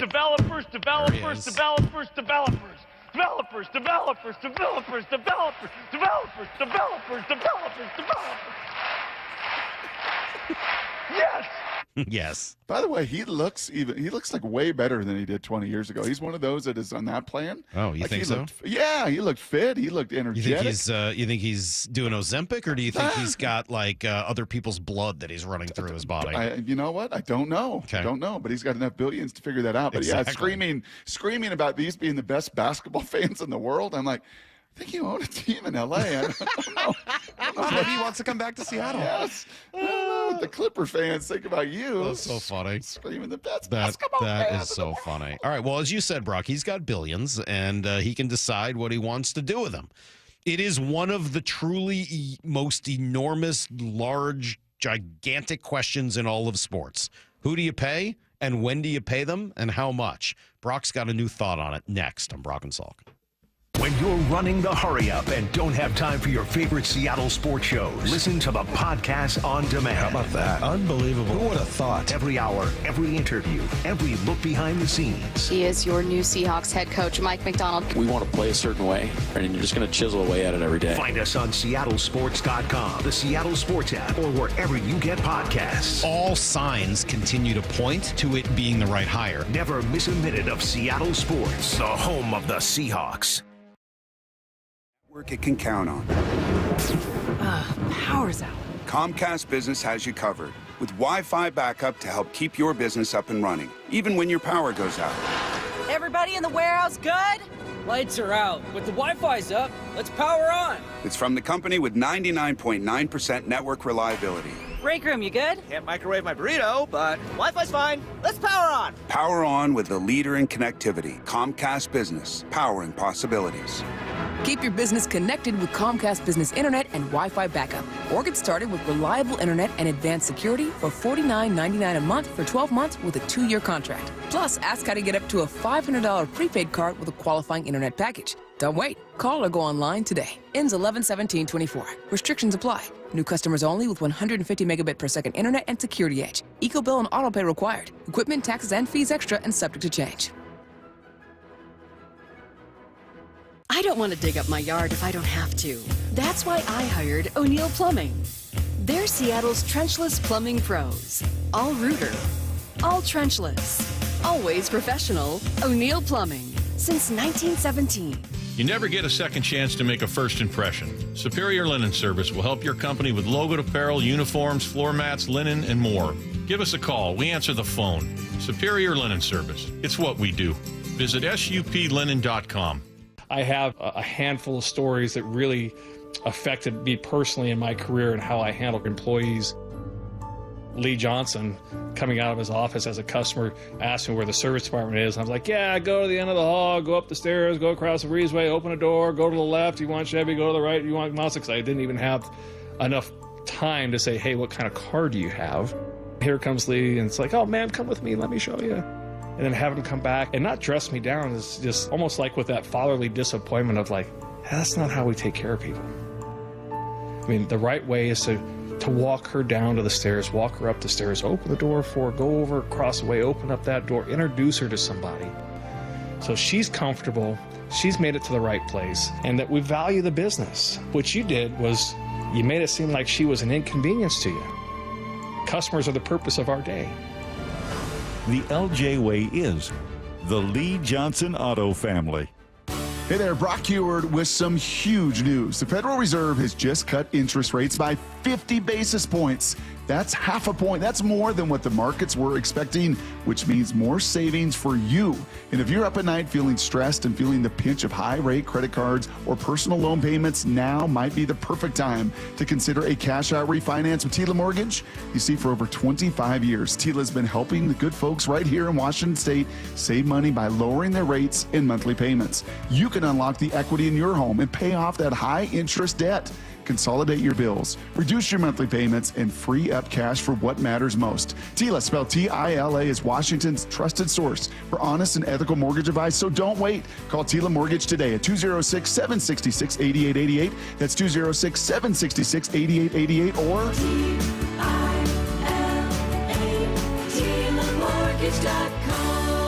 TILA Mortgage LLC is a mortgage broker, NMLS 2472046. It's Fight Night, live boxing at Emerald Queen Casino Event Center. A full evening of boxing action, Saturday, October 19th. Make it a destination event. Tickets at emeraldqueen.com. Don't miss this evening of pure excitement, the best in professional boxing. It's Fight Night, October 19th at Emerald Queen Casino, the entertainment capital of the Northwest. 21 and older, need gambling help? Call 800-547-6133 or visit emeraldqueen.com. Please game responsibly. This might be the most surprising statistic I've shared in decades of doing local news. More than 75% of commuters will be involved in a car accident at some point. JP Pendergast of Pendergast Law with more. What makes it more surprising? The average person will be involved in 3 to 4 collisions in their lifetime. With accidents unbelievably prevalent, what are some safety tips if it happens to you? Safety first. Secondary collisions are not uncommon while awaiting help. Turn on those hazards and remain in a safe place. If a bystander witnessed the accident, capture their information and encourage them to remain at the scene. Seek medical attention immediately if needed, as delaying can be a costly mistake. Lastly, remember that statements made to police and insurance adjusters can affect your case. Collisions are more common than we'd like to think. If you find yourself in one, follow these helpful tips and then call my friends at Pendergast Law. If you or a loved one's injured in a car accident, call Pendergast Law. We can help. PendergastLaw.com. Let's go! This is Seattle Sports. Streaming through the Seattle Sports app. KIRO AM Seattle. KIRO FM HD2 Tacoma. Home of the Seahawks, Mariners, and everything Seattle sports. Get his freaking auto! From the Quantum Fiber Studio, this is Brock and Salk on Seattle Sports. Brock Heward and Marcus. Sorry about just Mike. Presented by Simply Seattle. Heward, not exactly Joe Cap there in the pocket. Now here are your hosts, Brock Heward and Mike Salk. All right, let's see. 2 more hours here, the Brock and Salk Show. We got a special fun throwback at 9:45. That should be a good time. Before we get there, Brock, I know you were, was this a tub time thought? Or was this one of your airplane thoughts? Yeah, I mean, just a little bit of both. Yeah, I think a little bit of both. Just in kind of curiosity time, thinking time. You had tub time on an airplane? Tub time on an airplane would be tough. I don't know if I've seen that. I've seen fancy, private planes. Damon got to fly on one on his way to Iowa City, but I don't even think the fancy private planes have necessarily never heard of that. tub time. No, yeah, we've got another cool kind of opportunity. You said this about the WNBA and Caitlin Clark going to, and wow, this is so refreshing to have something totally new, right? Just this new story, and watching her story and her going to the league and her elevating women's sports and all of this. The more I think of this NIL in college football and the money, right? The name, image, and likeness, and now the lawsuit It looks like it's being settled between the NCAA and these institutions. It's going to, force these schools to spend some $20 million, $25 million, Salk, every year on their players and create and carve out in their revenue streams or create new revenue streams to pay their, student athletes $20-some million. And how the schools do it is all on their own discretion. Does it all go to football? Does it get spread around to the other sports? Do the non-revenue sports start to go what all of that, I've heard from some ADs already, like, okay, we're going to have to create new streams. And ultimately this probably comes to our season ticket holders that are going to pay a 10% talent fee, like they're doing tax on their, tickets, like they're doing at Tennessee and other places to try to create some of this. Some sports may go away. It's just going to be kind of a fascinating new realization. And then when I look at the top 25 as well, it's not too different than what we're looking at in Major League Baseball. 3 of the 4 that are left are what? $300 million payrolls. Mm-hmm. Mets are $300 million, Dodgers are $300 million, Yankees are $300 million, and then you got the pesky Guardians there at $110 million or so. Highest paid players, Jose Ramirez making $17 million. Pitcher Bieber's making 12.5. Not even been a part of it with his Tommy John. So kind of a bunch of scrappy guys whose payroll was less than the Mariners, but they're kind of the anomaly. And then I look at college football, and at the top, what do I see? I see the Yankees, I see the Mets, I see the Dodgers, I see Texas, I see Oregon, I see Georgia, right? Miami has gotten into that game with some of their alumni. But then I also see, spread throughout this top 25, Army, Navy, Illinois, Pitt, Indiana, BYU, Iowa State. Well, and to be fair, Brock, if you had had the same conversation a week ago with Major League Baseball, you'd be saying the same thing. Yeah, Detroit was in there, right? Detroit was in there. Kansas City was in there. Like, if you were having this conversation a week ago, you would be having, even San Diego. I know people love to talk about how San Diego spent so much money. They're one ahead of the Mariners in terms of payroll. I mean, if you had done this conversation a week ago, it'd be a pretty different kind of conversation. But yes, point still well taken. And you know what? When we get to the end of the line, in the playoff, it will probably be Ohio State, Georgia, Oregon, because those rosters are just built that much differently and that much better. And they do have, as Ohio State, $20 million to spend. They were doing it before, this is coming about. And then you literally, honestly, the beauty of college athletics is you have Army and Navy that don't pay anything, and their student athletes are there working, and I love it. I mean, and I do think, and I've always felt this way from my own life experience of watching guys in the pros get paid and shut it down. I watch that happen. I watch the guys, get their money and start protecting themselves. I'm looking at some of these programs in college football that are also spending and going, is this the best thing for us? Right? Is this, if we're Utah or we're Oklahoma, right? Is this really best case for us? Should we spend money? Because I'm looking at a lot of guys that aren't playing and a lot of guys that, are hurt, but are they injured? Oklahoma was down their top 5 wide receivers. Really? 6 receivers, like every one of them has a, ACL and an Achilles and a, blown out broken leg like Aiden Hutchinson, or do they got a hammy and a calf and, I don't feel quite right. And now that I've got, a little coin in my pocket, maybe I don't need to play through all this stuff. Maybe after 4 games, I'll look at it and go, yeah, I can get paid elsewhere. So I'm just going to kind of shut it down on this team that I was with this year. So it just, we're in the discovery phase in so many ways. And over the next couple years, we'll be even more in the discovery phase for these college programs. And it will be fascinating. It will give, I think, in some ways, Salk, some of the pro teams even more of a market to understand, right? To look at it and go, wow, that crew has done it really well. Look at their GM. Look at the way that they put together their team. Look at the way they've spent their money. You and I love the Giants Hard Knocks because they're all about valuation. Well, what are these programs in college football going to do with their $20 million? Are they going to pay their quarterback $5 million? Are they going to pay their O-line?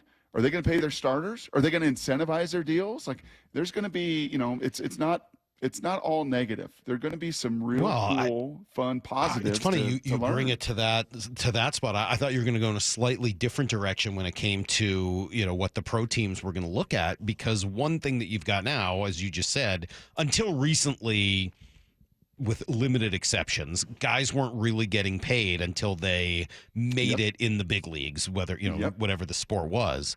And it became this huge challenge for pro teams. Who do you pay? And, almost this intersection of psychology and talent evaluation. Who is going to, I heard somebody tell me recently that Ketel Marte, remember the old Mariner? Who's just been unbelievable in Phoenix, Arizona. That he's a guy who, once he got paid, it freed him up. He was so concerned about getting paid that it got into his head, and then he got paid, and he's been much better ever since. Yeah. There are other guys, and we can certainly go through a list, who are exactly the opposite. They get paid, they get lazy, they shut it down, etc. Yes. For the first time, pro teams are going to be able to say, well, I know what this guy's like once he gets paid because he's got paid in college. That's right. He's already handled a bunch of these millions of dollars. Right. He's already handled, the pressure that comes and the expectation that comes with that. He's already, his family, the other dynamic that nobody wants to talk about, right? All the other hanger-ons. And he's already had to deal with some of this with aunt and uncle that come out of the woodwork and want some money or to take care of the family or become, right? Yeah. He's already had to deal with this and do so at 19, 20, 21 years of age. So that too, I think can be a positive in all of this moving Look at forward. you, man. You're becoming a big fan of paying college athletes. It's nice. After all these years, now you're a fan. I like it. You're kind of a fan. You're kind of becoming a fan. Kind of, a little bit. Kind of a fan. I think Oklahoma State in particular should really spread that well amongst all their programs. Really do a nice job, That's funny. Yes. The one thing that I think we do know about paying athletes is that paying your own is safer than paying somebody else. Yes. And I know it leads to a lot of frustration at times. And by the way, this is not a universal thing. Obviously, paying Francisco Lindor has worked out like gangbusters for the Mets. He didn't come up in their system. It's worked out great. He's been a big leader for them. The Dodgers have so much freaking money that, their three biggest stars, none of them are homegrown. Right? I mean, like, they acquired Ohtani, Freeman, Betts. All of them were either trades or signings, but even the trades they were able to make because they were going to be willing to pay. Like, Mookie Betts would have been in Boston. They didn't want to pay him, right? So the Dodgers traded for him. So, okay, we'll pay him. So, I mean, this can cut both ways. But in general, I still think it's safer to pay your own because at least you have a better sense of how they're going to handle having that kind of cash, right? Well, I think it goes back to that I word that Mr. McDonald used that you and I sure love to talk about a lot through all the different sports. Like, you're going to be able to build an identity a whole lot better when it is homegrown, when you start from day one and you get that kind of buy-in. And then you hope that identity and that culture is so strong that, you bring people in from the outside and they're like, ooh, yeah. I want to be here. I'm coming here because I want to be a part of this. And then B, like, yeah, man, this is how we do it. I loved what you said earlier about Iowa, that they don't even need to say the word identity or what it is they want to be because it's just obvious. This is who we are. I think that's really interesting and a fantastic point that once you get to that level, you don't really need to talk about it anymore. No, you don't. And then, when you say you're a developmental program, you know what else you do, Salk? And this was another point that the OC made to me. He goes, right, I've never again seen this. Like our 1s and 2s split reps. We have a 10-play team period. If you're truly a developmental period, that makes sense. Your 2s should get just as many reps. He's like, our 2 quarterbacks ready to play at any moment because he's gotten half the reps. This isn't he takes 9 and throw a cookie here. If you're going to be a developmental program and be about it, you got to walk it. Yeah. And that's what they do. And honestly, when I watched the Lions last night, it's the same deal. Watch them the last couple of years, same deal. Like, you can talk about being physical. Do you think they do in Detroit? You think Dan Campbell's up there talking about being physical? No, we are. We don't have to say it. We are. Yeah. It's a really, don't say about it, just be about it. And they absolutely have done that. All right, coming up, we'll give you guys everything you need to know. And then, Brock, at 8:30, I'm holding your feet to the fire. I got 3 questions for you, and I demand answers. It's coming up on Brock and Salt. Seattle Sports, your home for Wyman and Bob. Well, if you want to look at the 49ers, some of the things that Purdy does and how he operates that offense, he's the best quarterback we've seen by far. They have next-level players. I'm going, all right, new coach, new system. I'm sure that has some play in this, but I don't know how ultimately talented they are. I feel like we have guys that I think are going to be next-level players, and then, we have some really good, Witherspoon is really good. You look at Big Cat. I think he's really good. Streaming live on the Seattle Sports app. Well, it was pretty fun the other day. I got an email from a friend of mine that had reached out to First Mark Insurance, so excited about starting the opportunity there and really joining teams with First Mark. You've heard me talk about this for the last couple years, and the First Mark Challenge, right? And Molly and I had heard so many of these First Mark Challenge victories. It saved people so much money. We decided, let's take this challenge, just like my buddy Dave did the other day. And boy, am I glad we did. Here's how First Mark goes to work for you. They will fully analyze your current insurance, making sure you're not overpaying for the wrong insurance. Then, well, unlike you and me, they can go to the market. Dozens of major carriers they've worked with to find you the best fit for you and your family. And that's it. There's no stress. There's no assuming. There's no confusion. First Mark's your teammate, and they've been doing the work for the last 30 years, helping thousands of families, right, including mine, successfully manage this complicated world of insurance. So don't wait a morning longer. Take the First Mark Challenge. Did I mention? It's totally free. And you might be that next First Mark Challenge victory we get to talk to. Just go to firstmarkinsurance.com. It's all right there waiting for you. Firstmarkinsurance.com. Your teammate that goes to work for you. Cressy Garage Doors. Make your home unique and stylish. Have it stand out from the other homes in your neighborhood. The #1 return on investment for your home. Cressy Garage Doors. Since 1952. You're free now. Free to fill your feed with impossibly chunky chunkers who chunk harder than you ever thought possible. Cats, corgis, babies, baby penguins, baby pandas, chunky baby pandas. Free to make your smart devices do silly things. Free to open a world of remote work and a portal into Gametopia. Who's the boss now? Free to be everything you imagine, and then some. That's how it feels to have Quantum Fiber Internet. Quantum Fiber, your world unleashed. Learn more at quantumfiber.com. Limited availability, service in select locations only. At Shane Company, we make finding your perfect engagement ring fun and easy. Because let's be honest, you might feel a little stressed out. We get it. That's why we do all the hard stuff. It's our job to bring you the biggest selection of beautiful diamonds and colorful gemstones, so many amazing settings, and all the customization your heart desires. We've got your style and your price range covered, and we're here to guide you every step of the way. Come in for a warm welcome and leave with your dream ring and an experience you'll never forget. Shane Company, your friend and jeweler. I don't want to dig up my yard if I don't have to. That's why I hired O'Neill Plumbing. They're Seattle's trenchless plumbing pros. All rooter, all trenchless, always professional. O'Neill Plumbing. Since 1917. Prescriptions require an online consultation with a healthcare provider who will determine if appropriate. Restrictions apply. See website for details and important safety information. Subscription required. Price varies based on product and subscription plan. Hi, I'm Dr. Peter Stahl, board-certified urologist and Senior Vice President of Men's Sexual Health at HIMSS. In my 12 years of practice as a reproductive urologist, I've helped many guys with ED, and it has never been more convenient to treat than it is right now, thanks to HIMSS. It really wasn't easy before. You had to take time out of your day, come to a physical office, and see a specialist like me in person. Now, through HIMSS.com, you can get world-class sexual health care and a full range of treatment options for ED through a 100% online process. It starts with a free assessment from a medical provider licensed in your state who can determine if ED treatment is right for you. If prescribed, your medication is shipped to you for free. So don't wait. Join the hundreds of thousands of guys who've gotten help for their ED through HIMSS. To start your free online visit and find ED treatment at up to 95% off brand name prices, go to hims.com/joy. That's hims.com/joy for your free online visit. Subscribe to the Seattle Sports YouTube page to find new and exclusive content from your favorite shows and personalities daily. Just head to YouTube, search Seattle Sports, and click subscribe. 0% financing. Yes, Mazda of Everett is offering 0% financing. 0% financing available on new Mazda CX-5s. 0% financing available on new Mazda CX-30s. 0% financing available on new Mazda CX-50s. 0% financing available on new Mazda CX-90s.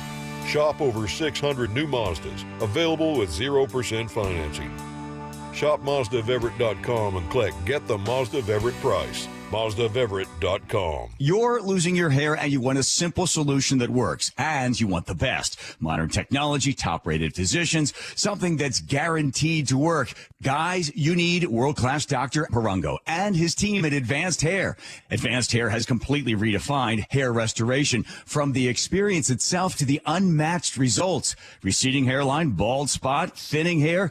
Get your hair back with Advanced Hair's simple one-day treatment that begins regrowing your own natural hair the very next day. Advanced Hair has changed tens of thousands of lives, including mine. And get this, they were recently crowned 425 Business of the Year. For your free consultation, call 425-449-8185, 425-449-8185. If you qualify, get $250 off and $250 free hair grafts. 425-449-8185. Refine your hairline with a team that's redefined hair restoration. AdvancedHair.com. Hey, Brock Ewart here, and as you know, it's Breast Cancer Awareness Month, and I'm honored to partner with the Harnish Auto family and the Carol Milgar Breast Center in the fight against breast cancer. For every test drive this month, they'll donate $25 on your behalf. Simply visit any of their 6 amazing dealerships, including Subaru, Volkswagen, and Chevy Buick GMC of Puyallup, or Kia and Chevy of Everett. No purchase necessary. Just take a spin and make a difference. It's the Harnish Auto family, where people matter. Need to know. Brought to you by Ben's Plumbing, Heating, and Air. 15 minutes past every hour with Brock and Salk. Here's what you need to know. Up first. Well, the good news, I guess, for the Seahawks is that no one's running away with this division. The Niners have their injury issues. The Rams have had their problems. They were off this weekend. And the Cardinals, they got their butts kicked by Green Bay. That team's got all kinds of problems. I'm just reading through some of what they're saying in Phoenix today. They are mad at that team and frustrated and just about done with trying to, have any hope with what they're going to do on a year-to-year basis. So the Seahawks are certainly very much alive in the NFC West. Unfortunately, in the NFC in general, it's hard. The North is really, really good, and the East has, at least one team, maybe two, that's decent. So South's got a couple of teams. You're probably going to need to win the division in order to make the playoffs this year. Not definitely, but probably. And so that game on Thursday night just hurts a little bit more. You feel any better? You've asked me this a few different times about the Mariners because the Tigers went on their magical run and just played some of the best baseball down the stretch. And at the time when you lost to them, you're like, oh my gosh, this is a train wreck. Right. And turns out they're not, right? They're actually pretty good team. Yeah. As you watched the Lions yesterday, are you kind of reminded like, ooh, yeah. Yeah. That one really stung. And that one beat you up physically. That one might have beat you up a little emotionally as well, especially your defense that has not responded after that game.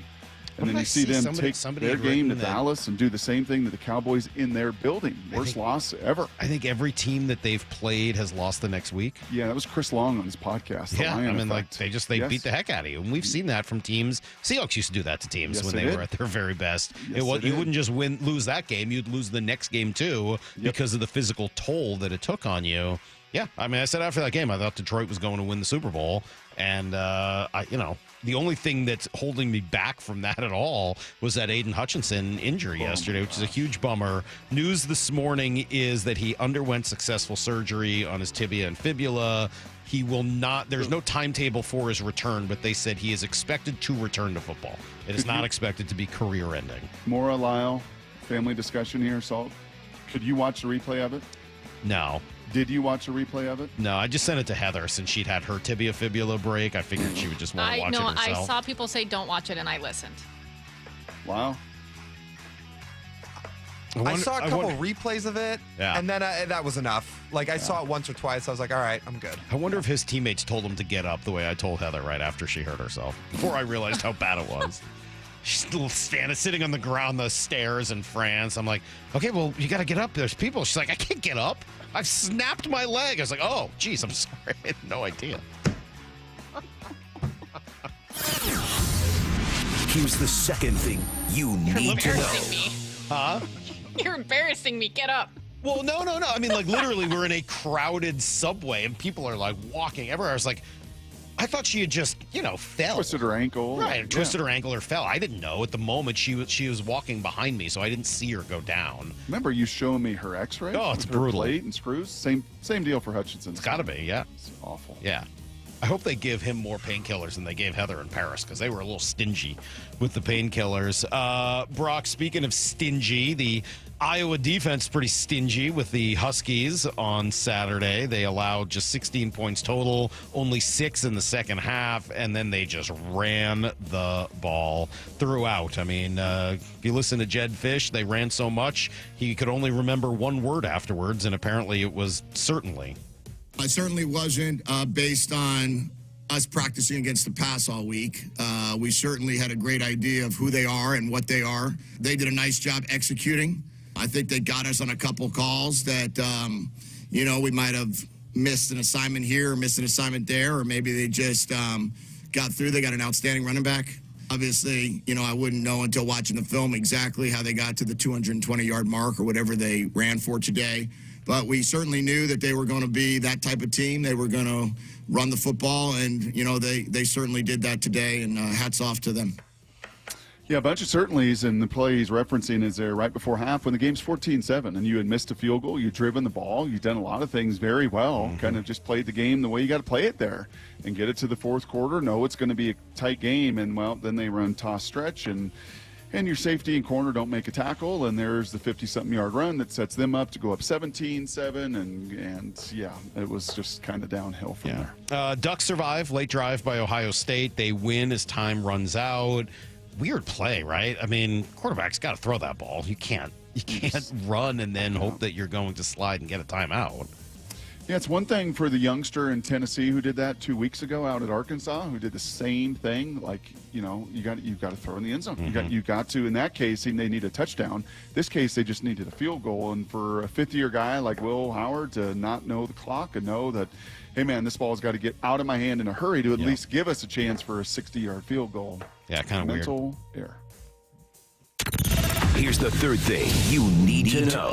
The Dodgers are really good, and right now, when they pitch like this, I don't know that there's anything you can do to beat them, right? I mean, they've gone 3 straight shutouts, beating the Padres the last 2 games without allowing a run, and then not allowing a run in the first game of the NLCS against the Mets last night.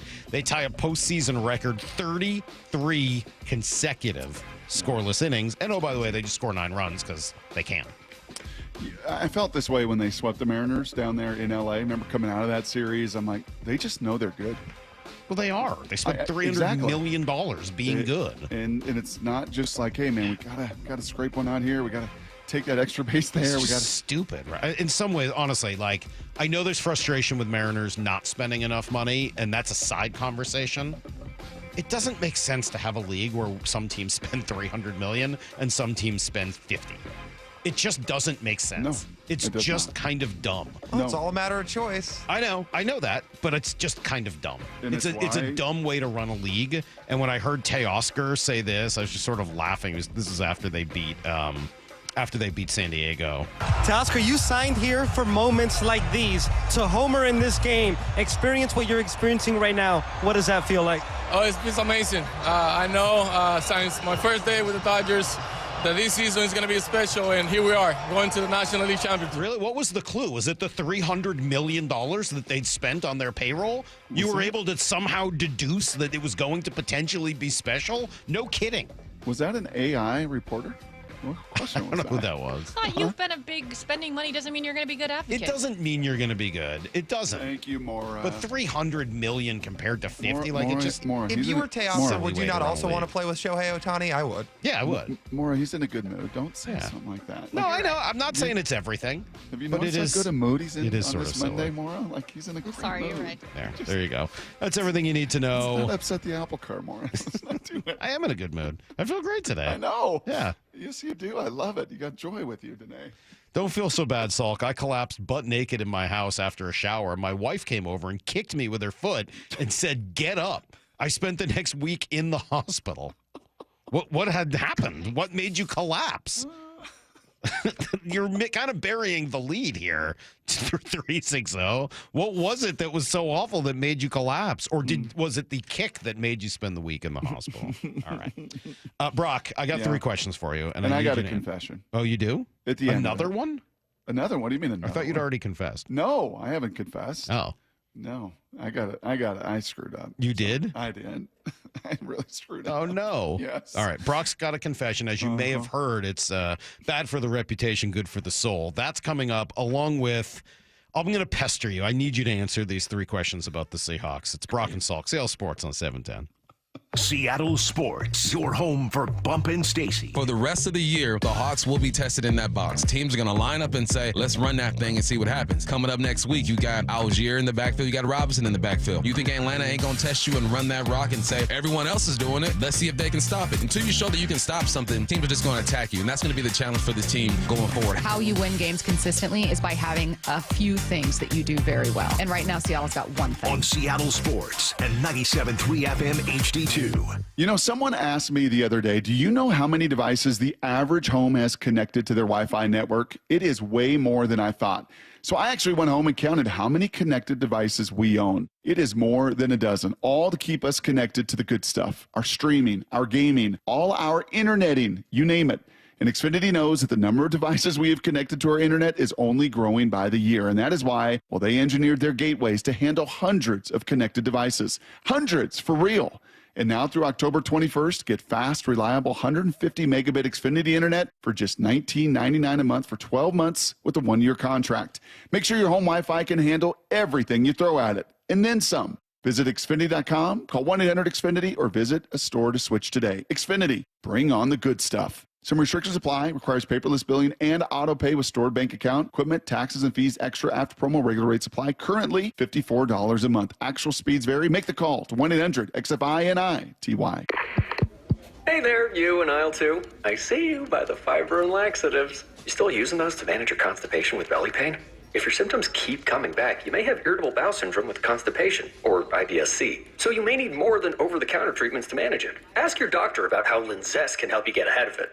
Linzess linaclotide is a prescription medicine that treats IBS-C in adults. It's not a laxative. It's a once-daily pill that helps you get ahead of your symptoms. It's proven to help you have more frequent and complete bowel movements and helps relieve overall abdominal symptoms, belly pain, discomfort, and bloating. These symptoms were studied in combination, not individually. Do not give Linzess to children less than 2. It may harm them. Do not take Linzess if you have a bowel blockage. Get immediate help if you develop unusual or severe stomach pain, especially with bloody or black stools. The most common side effect is diarrhea, sometimes severe. If it's severe, stop taking Linzess and call your doctor right away. Other side effects include gas, stomach area pain, and swelling. Learn more at linzess.com or call 1-800-LINZESS. At the UPS store, we know being a small business owner means holiday time is still go time. Still get those orders shipped time. And still re-up on stamps and supplies time. That's why this upcoming holiday, while others close up shop, we'll be open. And happy to help you keep being unstoppable. Come into your local store today. Most locations are independently owned. Product, services, pricing, and hours of operation may vary. See Center for details. The UPS store. Be unstoppable.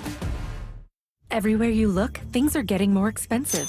So at Consumer Cellular, we're lowering the price for those 50 and up. Now you can get unlimited talk, text, and data for $30 a line when you buy 2. That's just $60 a month for 2 unlimited lines. So if you're 50 and up, make the switch and save. Come on, you've earned this. Call 1-888-FREEDOM or visit consumercellular.com today. Requires 2 lines of service, age validation, and credit approval, subject to system and area limits, taxes, and other fees apply. Looking for quality fencing? Look no further than Contour Fence. Locally owned and operated, serving the Puget Sound since 1984. They specialize in residential and commercial fencing solutions, as well as fence repairs. Visit contourfence.com to learn more about their services and use the code HAWKS10 for 10% off any repair or replacement. Schedule a free consultation directly on their website. Contour Fence, your trusted partner in fencing solutions. Visit them at contourfence.com today or call 425-481-7128. Seahawks Player Spotlight. Man, it felt good to go out there and be able to contribute. Exclusive interviews with your favorite Seahawks. You know, we got a genius as the head coach. Every day with Wyman and Bob. We meet by accident, fixing every last bit, accurate auto body. If you've been in an auto accident, you have the right to take your vehicle to any repair facility. Accurate Auto Body has been family owned and operated since 1994, and they work for you, not your insurance company. Your insurance company may not love them, but you will, because We meet by accident, fixing every last bit, accurate auto body. 0% financing. Yes, Mazda of Everett is offering 0% financing. 0% financing available on new Mazda CX-5s. 0% financing available on new Mazda CX-30s. 0% financing available on new Mazda CX-50s. 0% financing available on new Mazda CX-90s. Shop over 600 new Mazdas, available with 0% financing. Shop MazdaofEverett.com and click Get the Mazda of Everett price. MazdaofEverett.com. Do you wrestle with your CPAP machine every night? Tired of lugging it through the airport and on vacation? Hi, I'm Dr. Nick Kugler with the Washington Center for Sleep. We specialize in treating sleep apnea with CPAP alternatives. My patients have ditched the CPAP and get restful, healthy sleep every night. If you're tired of wearing a mask to bed, let us help you. Visit us in Seattle, Bellevue, or at wasleep.com. That's wasleep.com. Sleep better, feel better. That's the Washington Center for Sleep way. For over 111 years, Pacific Lamp and Supply Company has been your #1 lighting specialist in Washington. From the Space Needle in Seattle and now all the way to the Riverwalk in Spokane. With the largest lighting inventory in Washington, Pacific Lamp's knowledgeable and experienced staff can assist you with any lighting issue, as well as help with intricate lighting and control designs. Plus, they work with all utilities in Washington to get you the best available lighting rebates. Pacific Lamp and Supply Company, Washington's lighting expert since 1912. Visit pacificlamp.com. From the Quantum Fiber Studio, this is Brock and Salk. Weekdays 6 to 10. On Seattle Sports and 97.3 FM HD2. Matt in Oregon. Hey, Salk, on that ambulance ride in France, did you look over at Heather and say, oh, this is exciting? That's funny. That's a reference to that's what Heather said when I dropped down to one knee to ask her to marry me. She goes, oh, this is exciting. It's like, can I finish? I've got something to say here, if you don't mind. Like, jeez. Dude, is Matt like one of the greats? He is truly. He's probably the greatest texter we've ever had. He's the winner. I mean, back in the day, Carlos Spicy Wiener was obviously a big, a tremendous one. Pot at times too, or I know he was a Graz and gas guy. Yeah, I don't know. I don't remember. Yeah, it was. You're right. I think of Carlos Spicy Wiener, and in recent years, Matt in Oregon has really taken over the mantle. But Brock, I need you to try to help me answer 3 questions about these Seahawks, okay? And I'll give you the 3 up front, but then we'll kind of go through them. Yes. Help me help you. Could you help me help everybody out there? Okay. 3 questions about the Seahawks. Question 1, how serious is this problem? Question 2, is this primarily a coaching issue or a talent issue? And question 3, what do they need to do to turn it around? The third one probably being the most challenging to try to figure out. Okay. Those are the 3 questions, and we've got some extended time here before your confession to try to figure out some answers to these. I have some thoughts on where I think they're at, but I want to hear from you, the football guy, watching these games, studying tape, etc. How serious is this problem? On a scale of 1 to 10, how serious are the problems right now for the Seahawks? So are you saying the problem, like the problem of run defense, or the problem of pass protection? Because those are, I think, I'm saying the problem of losing 3 straight games. The problem of losing 3 straight. The overall larger scale, how big a hole are they in right now? Scale of 1 to 10, I would call it like a 6. Okay. Yeah, I don't think it's a nothing. I don't think it's a 10. I don't think it's insurmountable. But there are significant issues, and the data tells you that. Your eyes tell you that. Mm-hmm. Right? We all have fun with you, and we'll let Daniel Jeremiah on Wednesday make his own confession. I sort of spilled the beans on that one earlier. Oh, you already did? Well, okay. half-heartedly. Yeah, of course he did. But there are times where, over the years, a little bit like my wife Molly, after all these years we've been together, more than half of my lifetime, in fact, and you and I, golly, have been together a long time. Not quite that long, but a long time, where I do start to trust your eyes a little bit. Where I'm like, okay, I appreciate that. After almost 16 years, Brock's finally starting to trust my eyes a little. Yeah, not all the time. Is that as your eyes have gotten worse that now you're starting to trust mine? Yeah, like as I'm going blind. Yes. Well, this may be the blind leading the blind. I don't know how to tell you. Okay, thank you. I appreciate that. But your eyes with John Carlson knew before some of us did that, like, I don't see it. Right, with Jake Locker as a passer, I just don't see it. Mm-hmm. There's been these moments, through the years where there's just kind of I'm looking at it through totally unbiased optics and some of your past and history. Like I don't see this. So your eyes have seen some significant issues up front for years, and those are real, right? We all have seen with our own eyes these significant issues in the run defense for years, and it is real. So those are probably like a 7 and 8. And then some of the other ball security or run game or pass game are probably a 2 and 3. And then you kind of, wash them all together in the machine and it spits out about a 6. Yeah. I mean, look, we knew that there would be ups and downs, right? With a new coach, a new system, new all of it. We also know that things generally aren't as good as they seem when they're good and aren't as bad as they seem when they're bad. Yep. And when you lose, 3 games in a row, things seem really bad. This isn't an excuse. It's just the fact that those 3 games came in 11 days. It doesn't mean that you shouldn't have lost them, but it should provide some context for how serious you think the problem is, right? That's the only way I think things like that are valuable. Mm-hmm. It doesn't help to be like, oh, it's fine. No one's saying it's fine to lose 3 games in a row, but to know that there's maybe some context behind it is helpful when you're trying to figure out how serious the problem is and how much to make changes afterwards. And when your significant problems, I mentioned, like your protection and then your run game are tested to a 10 with a Aiden Hutchinson and a Bosa on your 3rd string right tackle, it's going to be that much more problematic. And those pressure numbers are very real. And most of them have come from that spot where you're playing a guy that should be a depth player that is thrown against the very best in the league at doing it, Bosa and Hutchinson. And then conversely, your run defense is thrown against, a Detroit team that's the best in ball right now. And then their run play action off of that. And San Francisco, obviously, their O-line and their system and their scheme and their run play pass and Debo and Kittle and Ayu. Yeah, it's going to kind of all be exacerbated a little bit with your opponent and whom you're playing. So, I would say a 6. And that's why you're probably a 9 and 8, 8 and 9 team, unless you really sharpen up or you really fall off of a cliff. You think the issues that we've seen over the last 3 weeks, primarily talent or primarily coaching? Yeah, I'm going to lean a little more on the talent end of that. Yeah, same. Yeah, I'm going to lean a little more into the talent side of an offensive line that's just got some pieces there. I was looking, I think someone tweeted this out. We talk about payroll.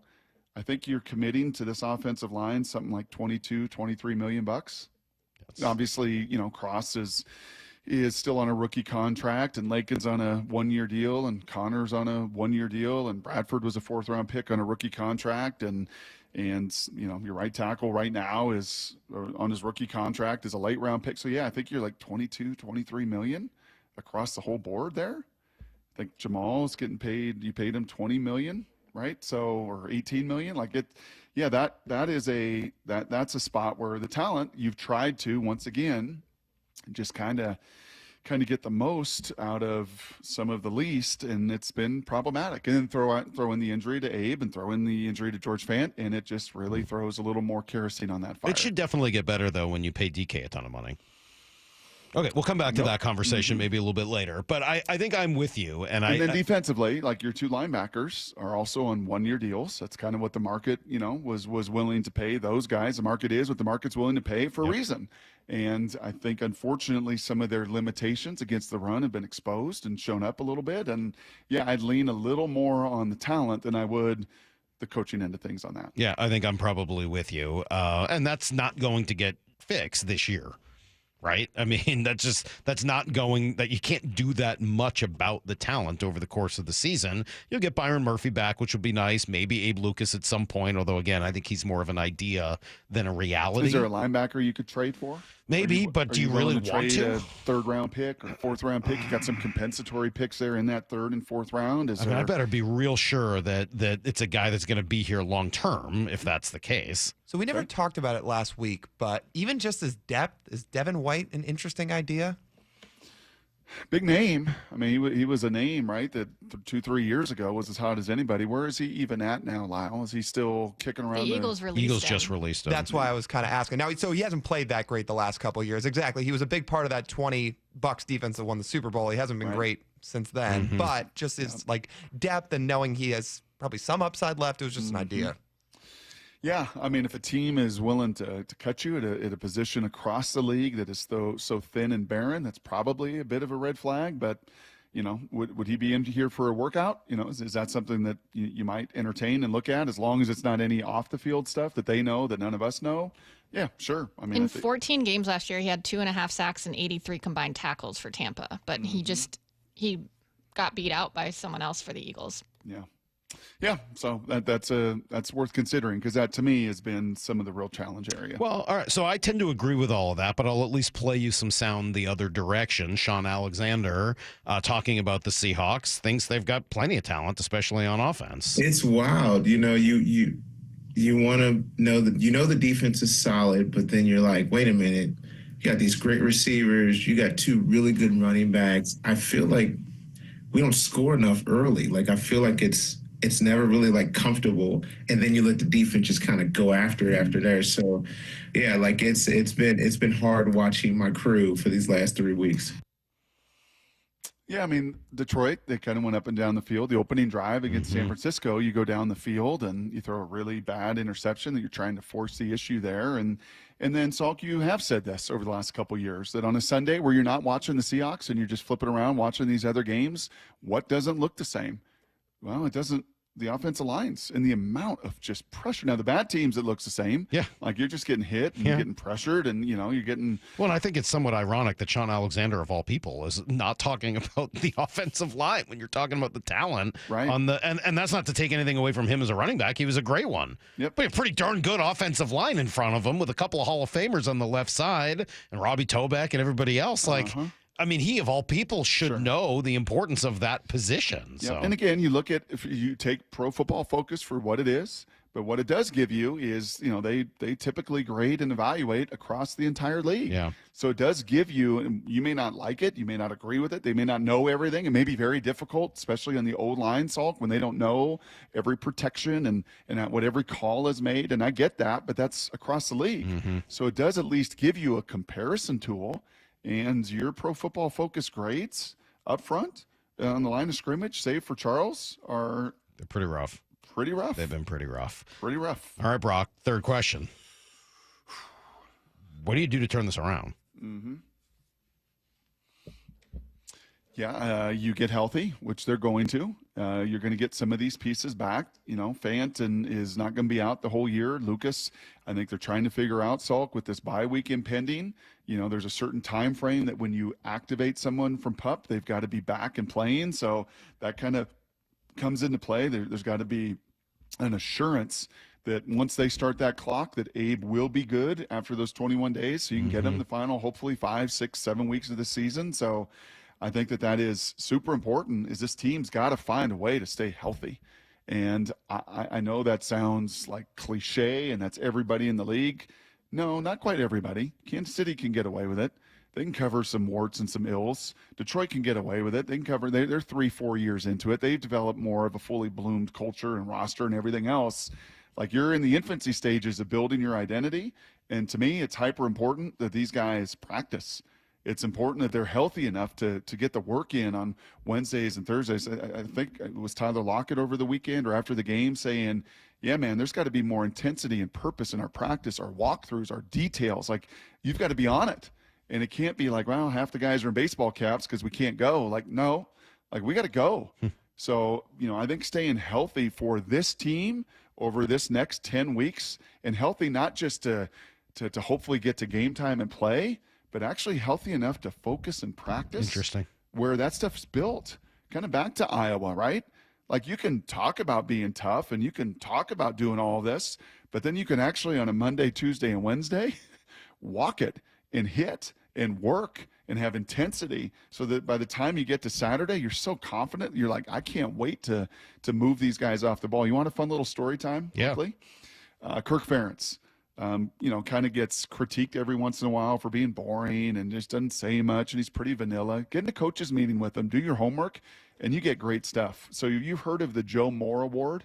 The Husky offensive line won that in their national title year as the best line in college football. So every year they give away the Joe Moore Award. Well, guess who Kirk Ferentz's high school coach was back in the day in the Northeast? I hope it was Joe Moore. It was Joe Moore.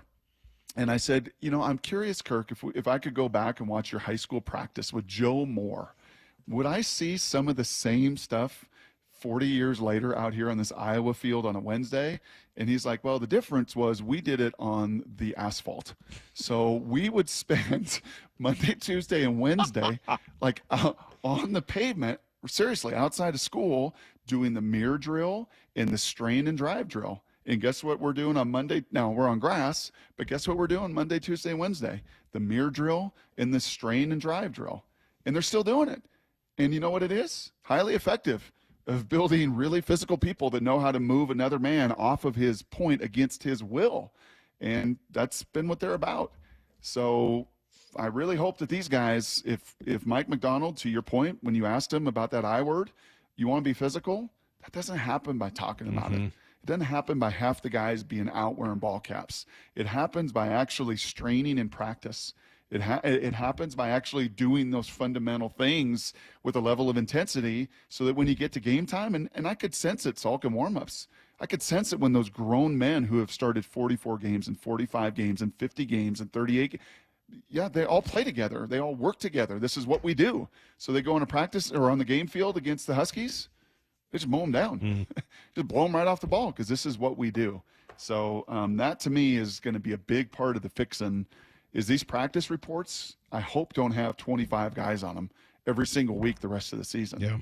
I hope they can actually get that work in because I do think that matters come Sunday. There is one other thing that I would like to see them do better because I think you answer that. You got to stop the run. You got to run the ball back. Like all that is fairly obvious.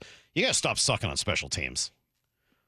That one hurts, and it bugs me maybe a little bit more because this team is supposed to be pretty deep, even if it doesn't have top-end star power. And your depth should come through in special teams, right?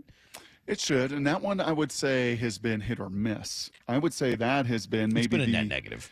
You think so? Yes. I mean, the Chenault touchdown was pretty stinking awesome. Sure, I know but it came at the expense of the fumble. There was a fumble, Yes. and there should have been a second fumble. They were lucky there was not. The week before, you had a blocked kick. The Williams had a fumble. Right. I mean, like, it's been pretty bad. Your punt game has been just hit or miss. There have been some amazing ones by Dixon and some coverage, and then there's been some misses. Really, you've covered fairly well.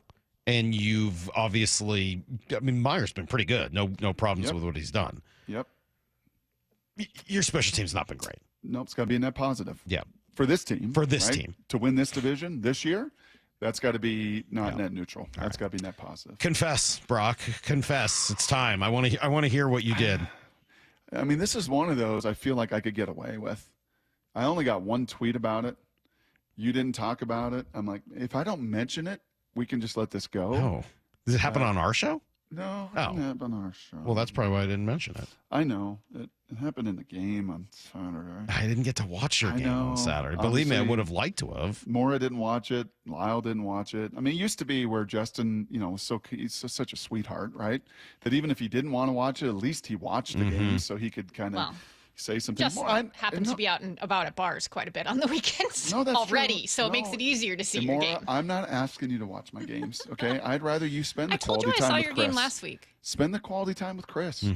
Go out and about and go have picnics and I do went all on the a wonder- hike on Saturday because it was 70 degrees out. Exactly. That's what I want you to do. I actually did watch a little bit of it, to be fair. But You did, Lyle? You watched a little bit of it? A few minutes, yeah. Come on, Okay. So, once again, like all our games this year, we've got blowouts.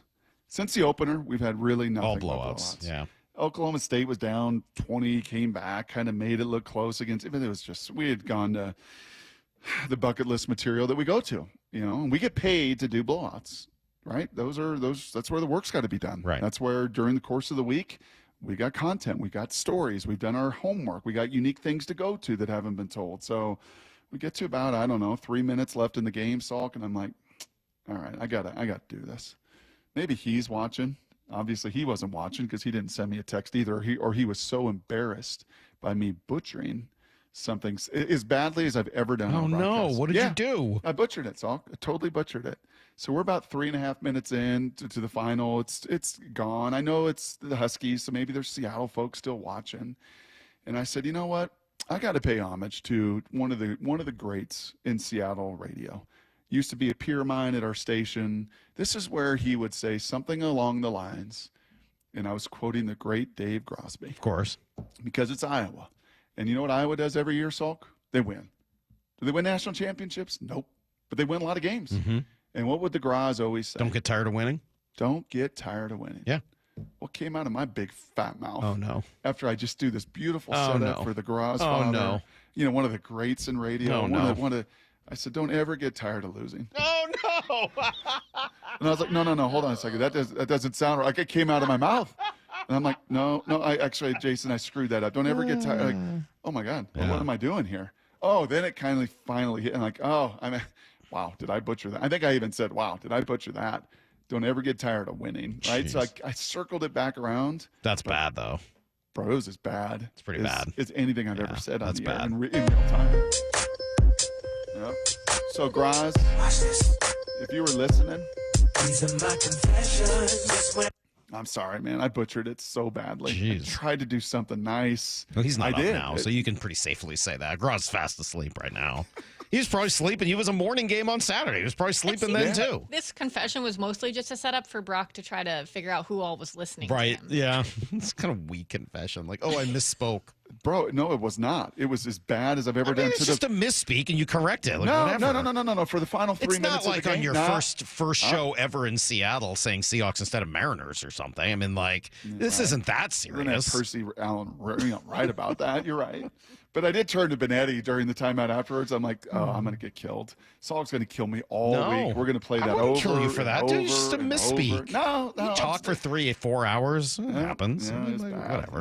It was real bad. Yeah. Also, Salk, speaking of social media trends you wanted to see go away, like you were talking about earlier, that Usher thing used to drive me crazy when it was all over Twitter because it was the only thing on the timeline. For I don't even know how many months. Way too many months. It was the only thing on the whole timeline. It was everywhere. That and Kevin James shrugging. I got a text here from the 206. I was spotted, Brock. Listen to this.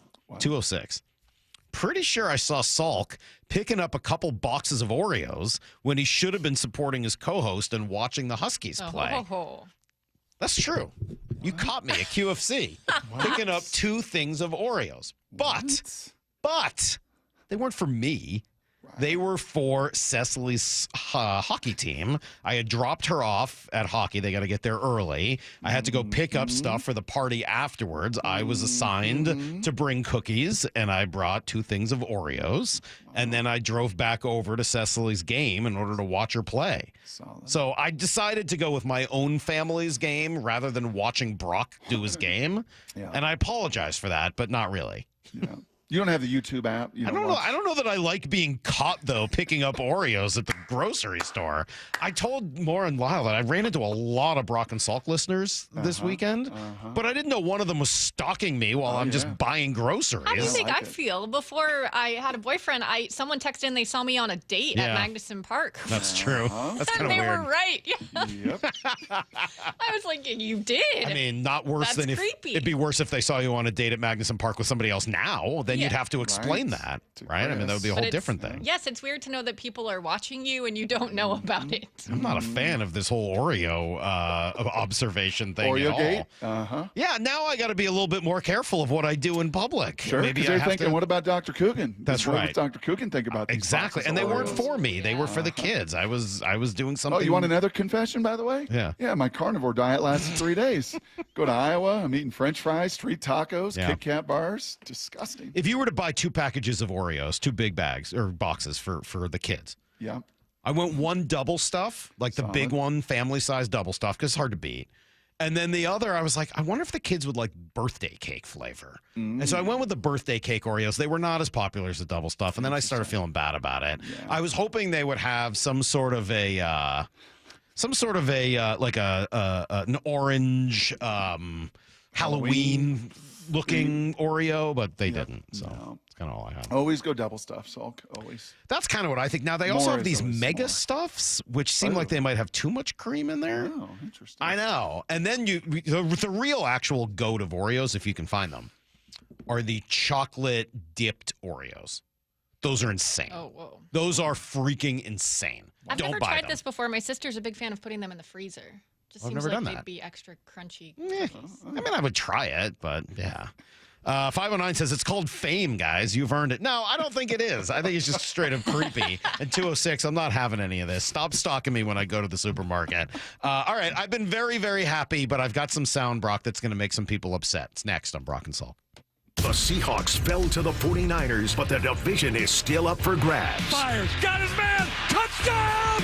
Seahawks! It's Tyler Lockett, right in the middle of the end zone. How will Mike McDonald's Hawks handle adversity? What adjustments need to be made? The discussion is just getting started. There is good things on tape. The effort was there. The guys are trying to play physical. They're trying to play the right way. Who is this team? Ooh, that's a really good question. 3-3. Got a long ways to go. A lot of football left. On Seattle Sports, your home for the Seahawks. So I formed Davis Law Group about 30 years ago, and I would get, the same questions from people about what to do in the case of an accident. Do you need a lawyer? To the point where I decided that I would at least write a book which would answer the common questions that I would receive as a lawyer. Once I wrote my first book, it proved to be hugely popular. I decided to write then a series of books in different accident cases so that we could really teach people about their rights, how to protect them, and how to decide on whether they need a lawyer and what lawyer to hire. I've found in my career that having a client that is educated and knowledgeable about their particular type of case really helps the client and also usually ends up making the case or the claim more successful. To get your free copy of any of my Washington accident books, visit WashingtonAccidentBooks.com. Your business needs a network it can count on. Power's out. Comcast Business has you covered with Wi-Fi backup to help keep your business up and running, even when your power goes out. Everybody in the warehouse good? Lights are out, but the Wi-Fi's up. Let's power on. It's from the company with 99.9% network reliability. Break room, you good? Can't microwave my burrito, but Wi-Fi's fine. Let's power on. Power on with the leader in connectivity, Comcast Business, powering possibilities. Keep your business connected with Comcast Business Internet and Wi-Fi backup. Or get started with reliable internet and advanced security for $49.99 a month for 12 months with a 2-year contract. Plus, ask how to get up to a $500 prepaid card with a qualifying internet package. Don't wait. Call or go online today. Ends 11/17/24. Restrictions apply. New customers only with 150 megabit per second internet and security edge. EcoBill and autopay required. Equipment, taxes, and fees extra and subject to change. Cressy Garage Doors. Make your home unique and stylish. Have it stand out from the other homes in your neighborhood. The #1 return on investment for your home. Cressy Garage Doors. Since 1952. Hey Seahawks fans, Tyler Lockett for Brown Bear Car Wash. We've got the perfect player for a spotless car. With the Unlimited Wash Club, you can keep your car game ready all season long. It isn't clean unless it's Brown Bear clean. If your home's heating system is 10 years or older, it needs a tune-up. Your furnace and heat pump work extremely hard, and after 10 years, wear and tear can cause a failure. The last thing you want this winter. Deere Services is now offering a heating system tune-up with a no-breakdown guarantee and no service fees for just $49. A thorough inspection and recalibration for just $49. Visit DEARservices.net. Make an appointment, and we'll be there within 3 hours. Deere Services, Seattle Seahawks, small business partners. Are you interested in investing in real estate in the greater Seattle market, but don't want to manage properties, develop real estate, or sign on debt? Hi, it's Scott Rirucka, CEO of Legacy Group Capital, based in Bellevue. We've been running local real estate investment funds for over 15 years. We've had 0 investor losses and have averaged double-digit returns since inception. Find out why over 800 local investors have invested over $200 million in our Legacy family of funds. Legacy Northwest Fund returned over 12% in both 2007 and 2008. Are you looking at diversification opportunities, especially with what's happening in the market this year? Get in touch with us today. Legacy's family of funds has a limited opening for new investors right now. Call 425-635-4700 or legacyg.com. That's legacyg.com. This is not investment advice. Investment performance based on average return of LOF1, LOF2, and LSF from 2007 through the date of calculation and after deduction of fees and expenses. Legacy family of funds investments are available to accredited investors only. Mike Rowe here with a quick question. Have you noticed cracks in your drywall, chimney, or exterior walls? I hope not, because if you have, they could be indications that you've got a much bigger problem with your foundation. That's where Groundworks comes in. They can honestly assess your situation and create a plan to stabilize your foundation. Schedule your free inspection at groundworks.com/row. And while you're there, check out my latest dirty job.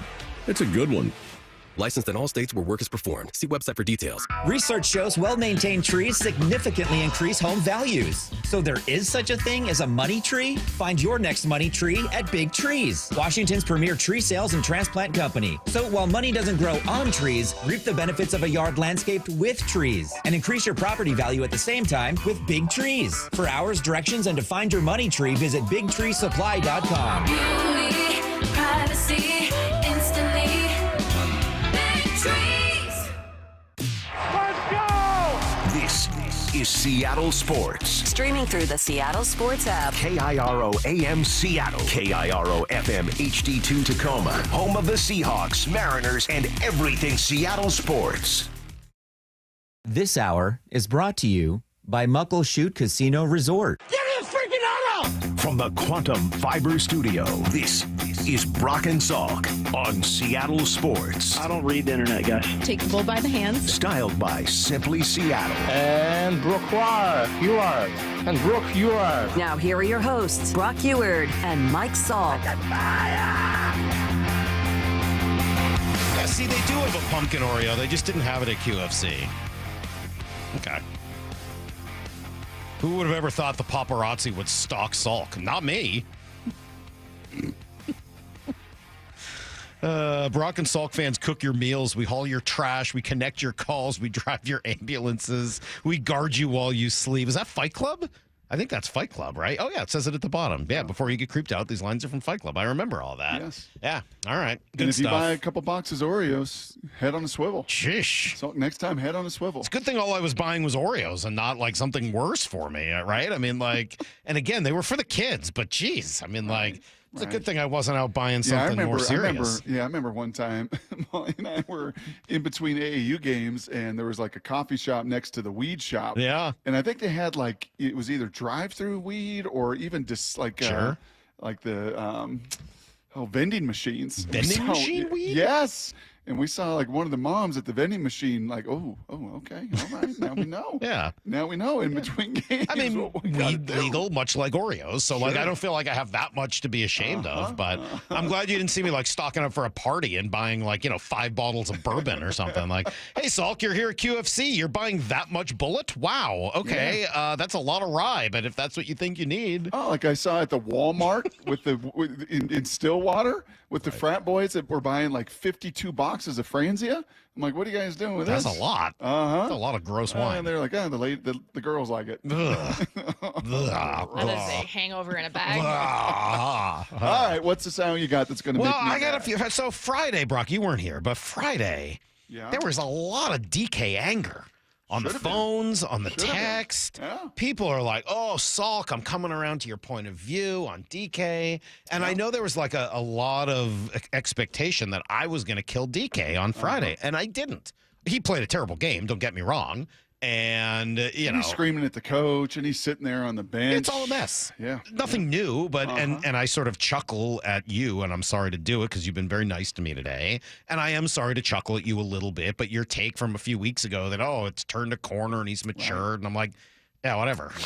Like, Tiger doesn't change his stripes. Right. Well, let's talk after they lose a couple games and he's frustrated. Then we'll find out whether or not he's actually matured and all of that. And I think it's fair to say the answer is no, he hasn't, which is fine. I don't actually care that much about that stuff. Like, I don't think it's great, but I don't think it's not unlike a lot of the other good wide receivers in the game. I just don't think you should be paying a wide receiver as much money as he's going to want in the next contract. And I think that once you do it, you become even more reliant on him than you are now. And I think that's a real scary position to be in. So, yeah, Thursday was sort of not unexpected to me, but also it doesn't like hammer home like this guy's a bad guy or anything. I don't think that. It's just a matter of value, and I don't think he's worth the value. But, man, listening to some of the sound afterwards, let me play you Greg Jennings and then Colin Cowherd.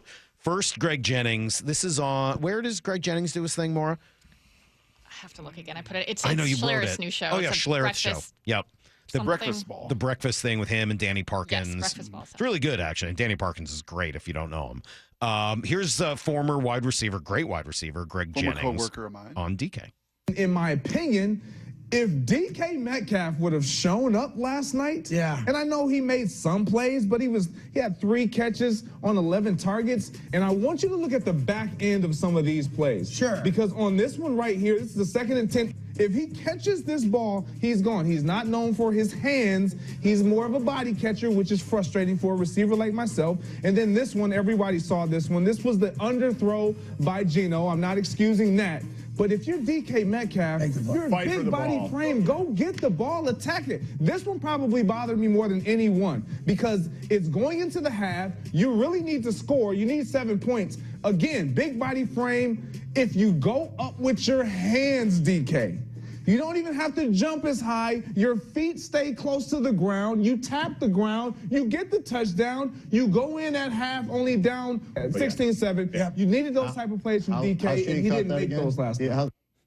Yeah, so that was talking at the end there about the ball. It is called breakfast ball, the show. There you go. Yeah, he's talking about the ball that he didn't catch that, he caught it, but his toe came out of bounds. Yeah, I mean, the 3 of 11.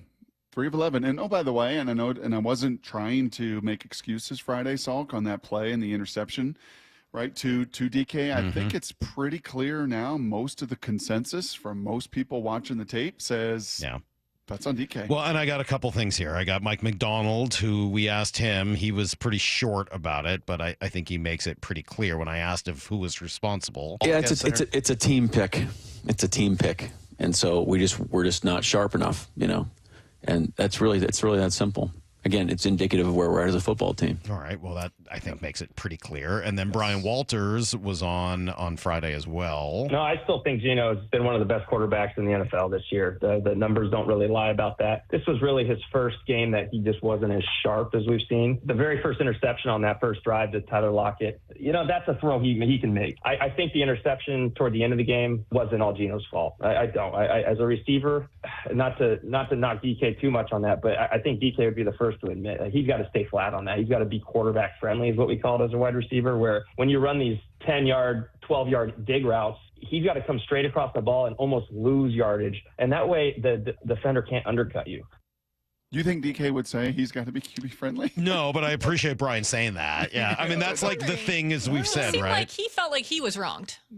Yeah, I mean, I don't think DK would say that at all. I don't know if DK would ever say. Pete Carroll would tell us that, like, once he calmed down, that he gets frustrated. Once he calmed down, he would see things. Maybe he reacts differently after the game. I don't know, but regardless, I appreciate the thought. But Walters is 100% right. Like, you have to.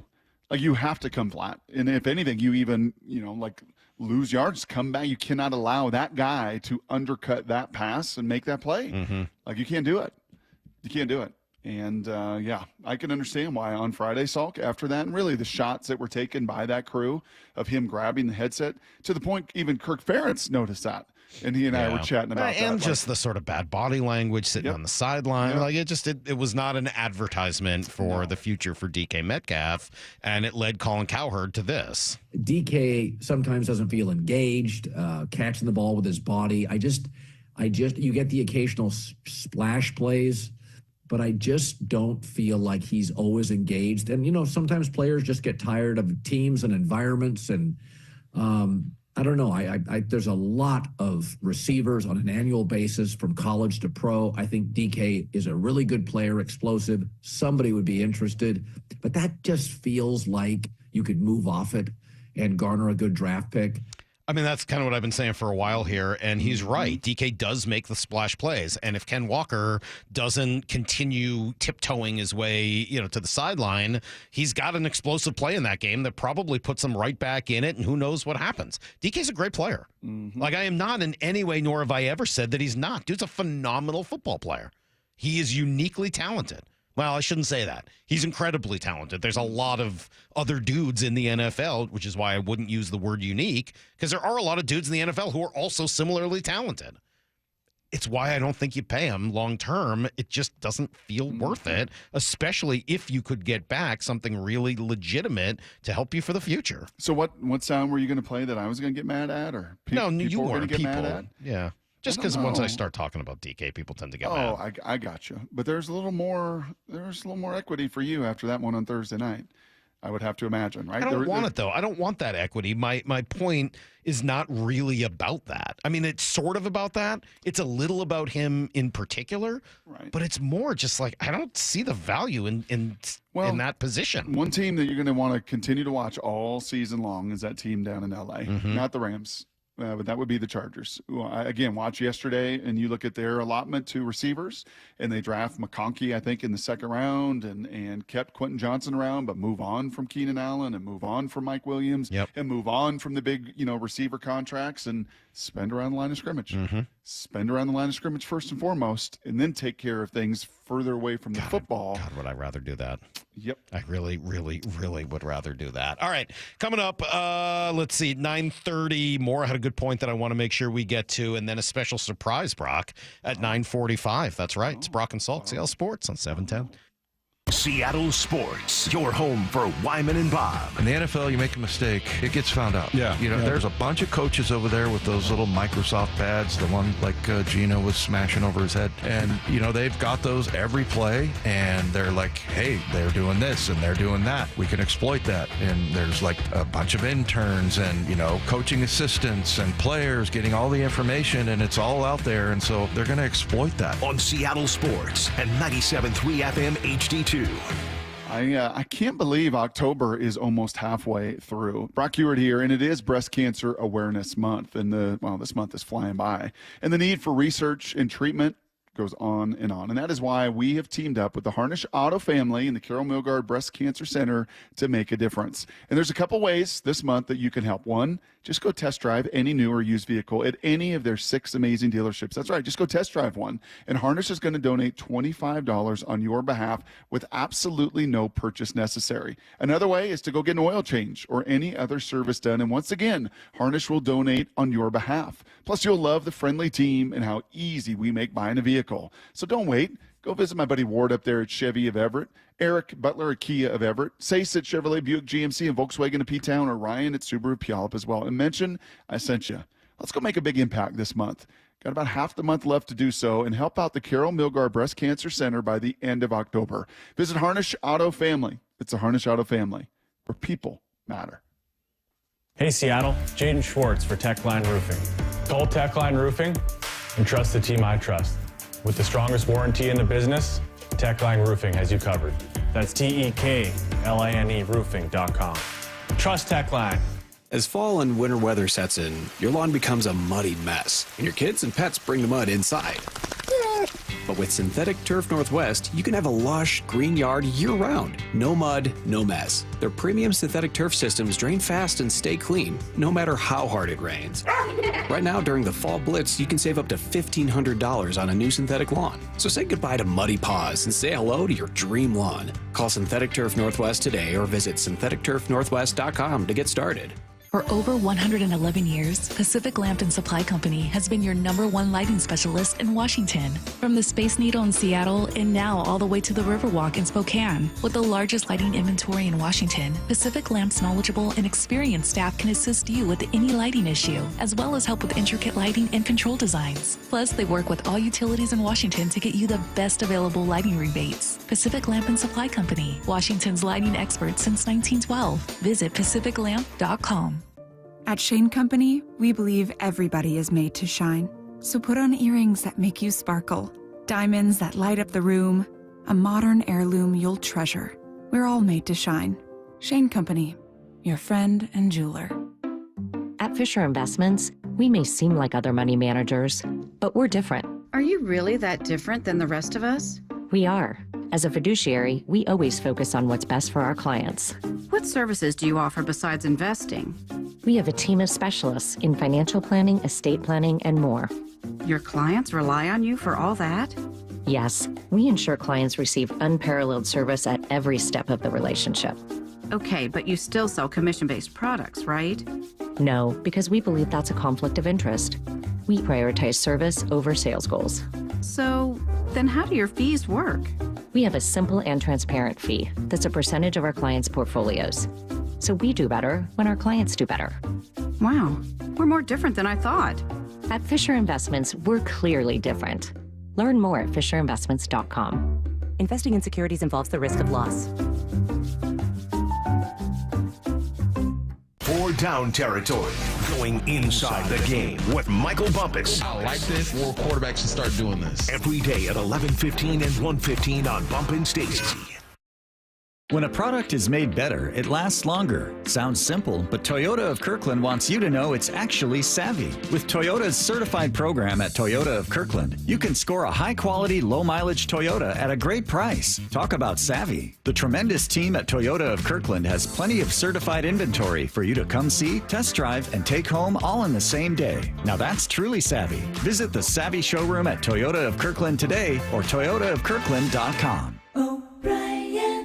Hey, it's G. Scott. Since the beginning in 2014, Nourishing Neighbors has raised over $36 million to help food banks and other hunger relief agencies in Washington. The Albertsons and Safeway Foundation would like to sincerely thank all the customers, employees, and partners over the past 10 years. Nourishing Neighbors continues to support initiatives including food for kids, grocery cards for the holidays, and innovation grants, so please keep donating and volunteering. Visit nourishingneighbors.com to learn more. Seattle is home to Swedish CyberKnife, a non-invasive and highly precise treatment for prostate cancer. Swedish CyberKnife is the only CyberKnife center in the Pacific Northwest. Compared with other radiation treatments, which can last 6 to 9 weeks, CyberKnife treatment is much shorter, typically 5 days or less. CyberKnife advanced robotic technology can track your slightest body movement, adjusting in real time to deliver radiation with extreme accuracy, sparing healthy tissue.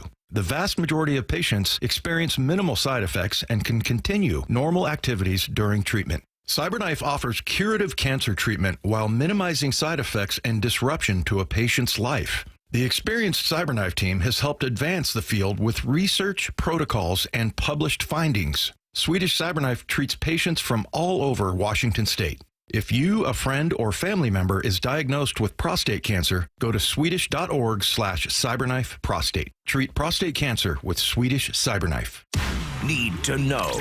Brought to you by Ben's Plumbing, Heating, and Air. 15 minutes past every hour with Brock and Salk. Here's what you need to know. Up first. Well, the Seahawks didn't lose any ground this weekend, which I guess is a good thing, but that's probably where the good news stops. I mean, Arizona's bad, and they got their butts kicked by Green Bay. Other than that, it looks like there are some good teams in the NFC, and making the playoffs without winning this division is going to be a challenge. The entire NFC North looks excellent, literally all 4 teams. Mm-hmm. Green Bay looks good. Chicago had an excellent game. Now, Jacksonville's not very good, but they're a growing team. Chicago is, and starting to, Caleb Williams looked awfully good on Sunday morning. Detroit might be the best team in the NFC, and, Minnesota's 5-0 and looks tremendous. So, yeah, I mean, you got your work cut out for you to make the playoffs this year. Yeah, I don't know what special thing you have at 9:45. I mean, I do, but I don't know. I mean, I don't know all the details of it. But I do know that the theme of this Monday, which has been fun, by the way, it's kind of old school. I know. Just you and me and Maura and Lyle, no guests, no anything. Like just I do too. It's just kind of Let's been not talk to anybody else ever again. Fun little Monday. Let's never have guests again. But the theme of the day has kind of been identity. And, you mentioned Arizona. So they have no identity. You mentioned those teams in the NFC North. They got a pretty clear identity. LaFleur's built it there in Green Bay. You kind of know what they are very quickly. O'Connell's done the same there in Minnesota. Absolutely with Detroit, maybe more than anybody across the whole league. And they just put a whooping on a Dallas team that just was not ready for that heavyweight coming into their ring. So cultivating that physical identity, that's what Mike McDonald wants. It's going to be a big part of the next 10 weeks. Here's the second thing you need to know. All right, people said they want a little more Kraken content. I'll bump them up to the second need to know for at least the final today. What? Yeah, why not? I'm here to serve people today, Brock. I've been saying it all day. I mean, they're not winning enough. Well, they're 1-2. No, I mean, it's pretty early. Not good enough. I mean, the Huskies didn't win either. It's not like I'm going to spend an extra time talking about them. Right. So, yeah, we'll go a little extra Kraken talk. And, they did get their first win this weekend, the first win of the Dan Bilesma era. In a shootout, yes. And I like the fact that Jordan Eberle was a big part of it. He's my favorite guy on this team. I love the way he plays. I wanted him during the expansion draft. He was one of the people I said specifically that they should target from the Islanders. And I was psyched when he was named a captain last week. And, 2 goals in regulation, 1 more in the shootout to earn the first win for Dan Bilesma. Eberle calmly in. He scores! Make no mistake. The Kraken lead the shootout. No horn, huh? Well, not when you score on the road. Okay. They don't generally play the horn when someone scores on the road.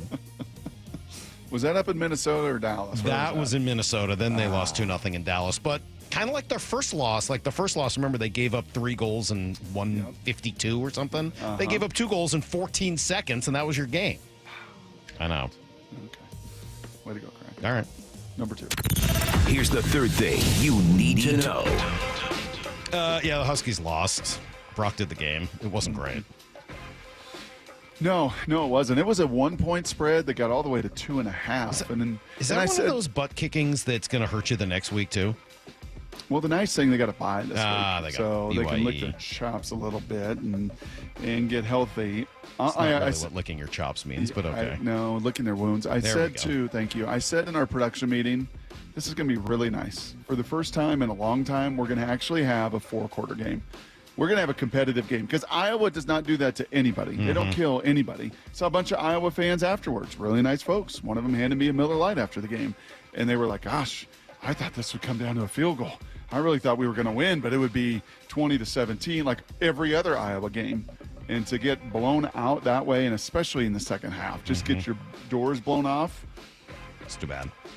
It is a, what did you say earlier? Is it a learning lesson? Is it a, yes. Yeah, it is absolutely a learning lesson. Certainly. This is, thank you, Jed.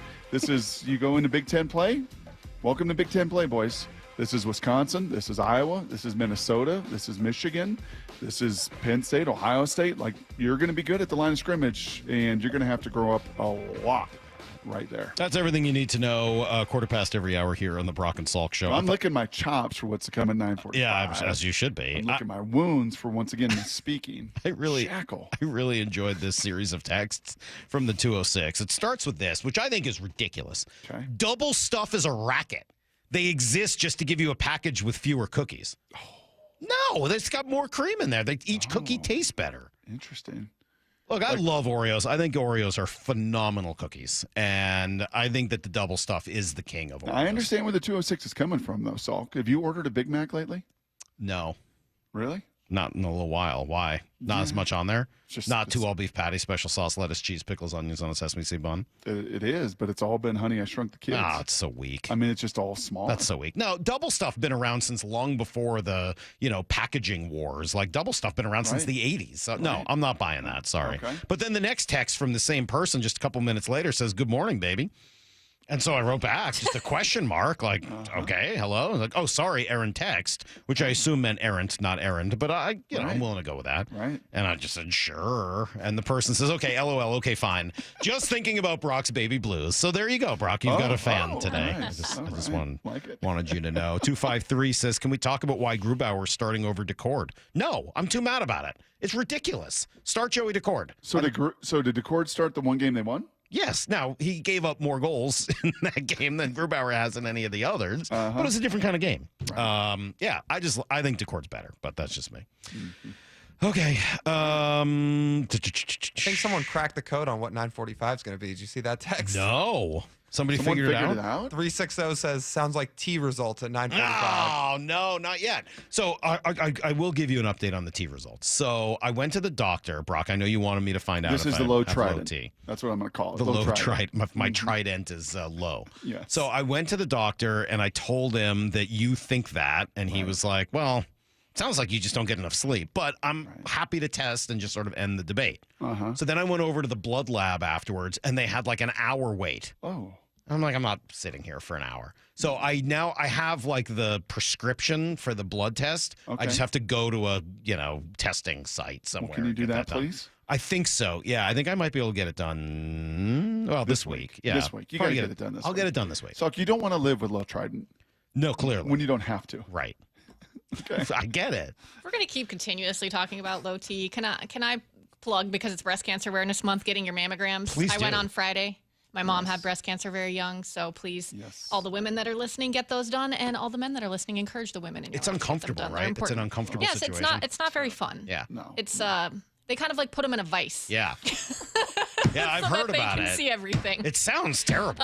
So yeah, it's not fun, but it is something that needs to be done. Good. So please, Good for everybody. you. And I assume your results were okay and everything's good? Everything's good. Awesome. Good. Absolutely. Thank you, Maura, for changing the subject and talking about something significantly better and more helpful for people out there. All right. To reward that, Maura wrote something last night in our email that we'll talk about next on Brock and Salt.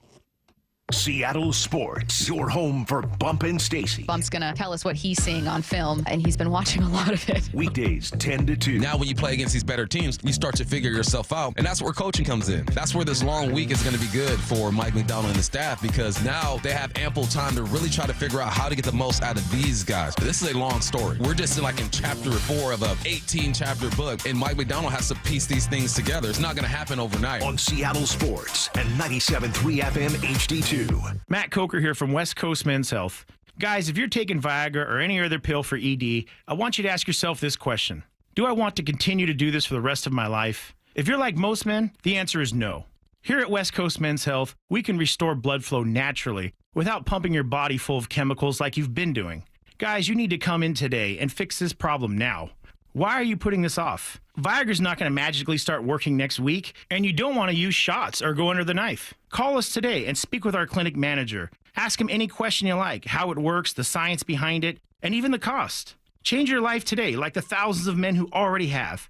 If you're tired of dealing with ED or Peyronie's disease, then call West Coast Men's Health. With clinics in Redmond and Tacoma, call 206-519-6541. That's 206-519-6541. 206-519-6541. Online at westcoastmenshealth.com. At the UPS store, we know being a small business owner means holiday time is still go time. Still get those orders shipped time. And still re-up on stamps and supplies time. That's why this upcoming holiday, while others close up shop, we'll be open. And happy to help you keep being unstoppable. Come into your local store today. Most locations are independently owned. Product, services, pricing, and hours of operation may vary. See Center for details. The UPS store. Be unstoppable. Everywhere you look, things are getting more expensive. So at Consumer Cellular, we're lowering the price for those 50 and up. Now you can get unlimited talk, text, and data for $30 a line when you buy 2. That's just $60 a month for 2 unlimited lines. So if you're 50 and up, make the switch and save. Come on, you've earned this. Call 1-888-FREEDOM or visit consumercellular.com today. Requires 2 lines of service, age validation, and credit approval, subject to system and area limits, taxes, and other fees apply. Uh-oh, looks like your plumbing just threw a Hail Mary into the wrong end zone. But don't worry, folks. Flowhawks Plumbing and Septic is here to intercept the mess. From busted pipes to clogged drains, we've got the plays that'll turn your plumbing fumble into a winning touchdown. Why risk a penalty? Call Flowhawks, the hometown heroes who will blitz that plumbing problem before it costs you the game. Because when your pipes are on the line, we bring our A game. Talk to the Hawk, 1-800-FLOWHAWK. That's 1-800-FLOHAWK. You never get a second chance to make a first impression. Superior Linen Service, 98 years providing logoed apparel, uniforms, floor mats, linens, and more. Give us a call. We answer the phone. Superior Linen Service. Visit suplinen.com. Miss anything from the Brock and Salk Show? Remember, you can always catch the show on demand on seattlesports.com, the Seattle Sports app, or wherever you listen to podcasts. This message brought to you by Ascend Hospitality Group, Famous Dave's, Ascend Prime, and Stanford's. Have you tried the dining district at the Bellevue Collection? Grab lunch with friends, meet up for happy hour, and stay for dinner and beyond. You can sample international flavors and local favorites from talented chefs. Try a new cocktail on a rooftop bar or watch the game with friends and explore the lively nightlife scene. The Dining District at the Bellevue Collection, where your taste adventure begins. Learn more at bellevuecollection.com/dining district. The Mike McDonald Show, the first word from the head coach after every Seahawks game. We want to play a certain way, and you're just going to chisel away at it every day. Presented by Emerald Queen Casino. Your business needs a network it can count on. Power's out. Comcast Business has you covered with Wi-Fi backup to help keep your business up and running, even when your power goes out. Everybody in the warehouse good? Lights are out, but the Wi-Fi's up. Let's power on. It's from the company with 99.9% network reliability. Break room, you good? Can't microwave my burrito, but Wi-Fi's fine. Let's power on. Power on with the leader in connectivity, Comcast Business, powering possibilities. Keep your business connected with Comcast Business Internet and Wi-Fi backup. Or get started with reliable internet and advanced security for $49.99 a month for 12 months with a 2-year contract. Plus, ask how to get up to a $500 prepaid card with a qualifying internet package. Don't wait. Call or go online today. Ends 11/17/24. Restrictions apply. New customers only with 150 megabit per second internet and security edge. EcoBill and autopay required. Equipment, taxes, and fees extra and subject to change. Free consultations, no fee guarantees, 5-star reviews. J.P. Pendergast with Pendergast Law explains the importance of going beyond these familiar offerings. Accident victims want an attorney, Tom, that satisfies their needs. Someone who handles those needs with the highest degree of care. Pendergast Law offers the no-fee guarantees and free consultations, but these only scratch the surface. Okay, explain more. We make sure that every member of our team is genuinely passionate about helping others.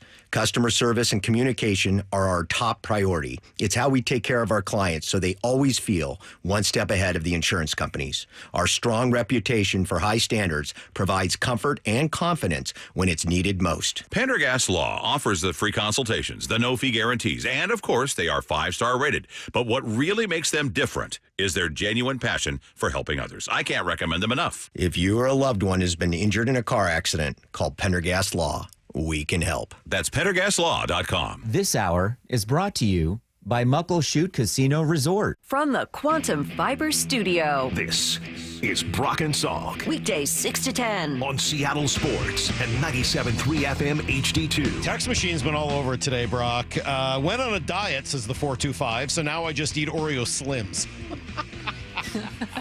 Sounds like a great diet. Did you or did you not have a couple of the Oreos that you brought for the kids? I had one. I mean, were you going to not? I mean, they were open. I mean, Right. you had to have one. The double stuff? Yeah. I didn't try the birthday cake one. That felt like a waste of calories. Yeah. But yeah, I'm going to definitely do like one Oreo, double stuff. And you could eat just one? Well, I had two. I mean, I just had 2 Oreos. I mean, like, I'm only one man. I only have so much willpower. Look at that Brock. investigative reporting by Yeah. Brock. I might have gone back for a third or no. 425 says Salk doesn't need to go to the doctor just to get his teeth checked, just to see if he could make it through the first Inside Out movie without crying. I know I can't. Yeah, no, I always cry at that one. I cried over the weekend. God. Did you? Yeah. Yeah. 2 things. One, I got to do something very special this weekend. First time. I'd done it with Avery, but first time. Heather was out of town, so it was just Friday night. It was me and Avery and Cecily and Gertie, and then Nala, Gertie's friend, who was visiting for the night. Mm-hmm. And I took the 2 What? human girls. She's already having sleepovers? I know, yeah. She has sleepovers with Nala. Jeez, I know. Gertie. Nala's a good girl, though. So I took my daughters, not the dogs, to dinner, which was fun. We were talking about what we were going to watch and went back home. And Heather made the suggestion. Cecily was in. The 3 of us watched Die Hard. It was awesome. Whoa. It was so great. Just sitting there with both kids watching Die Hard. It was about Wait, as you good cried as it over gets. that? No. I didn't. I cried during Cecily's basketball game when she had a couple of really nice plays, and it just kind of brought some tears to my eyes. But that's separate. No, it was just an awesome experience getting to watch my favorite movie with my 2 daughters this weekend. So that was pretty awesome. Passing on the legacy of Die Hard was great. And then to follow it up on Saturday, I watched Bill and Ted's Excellent Adventure with Avery.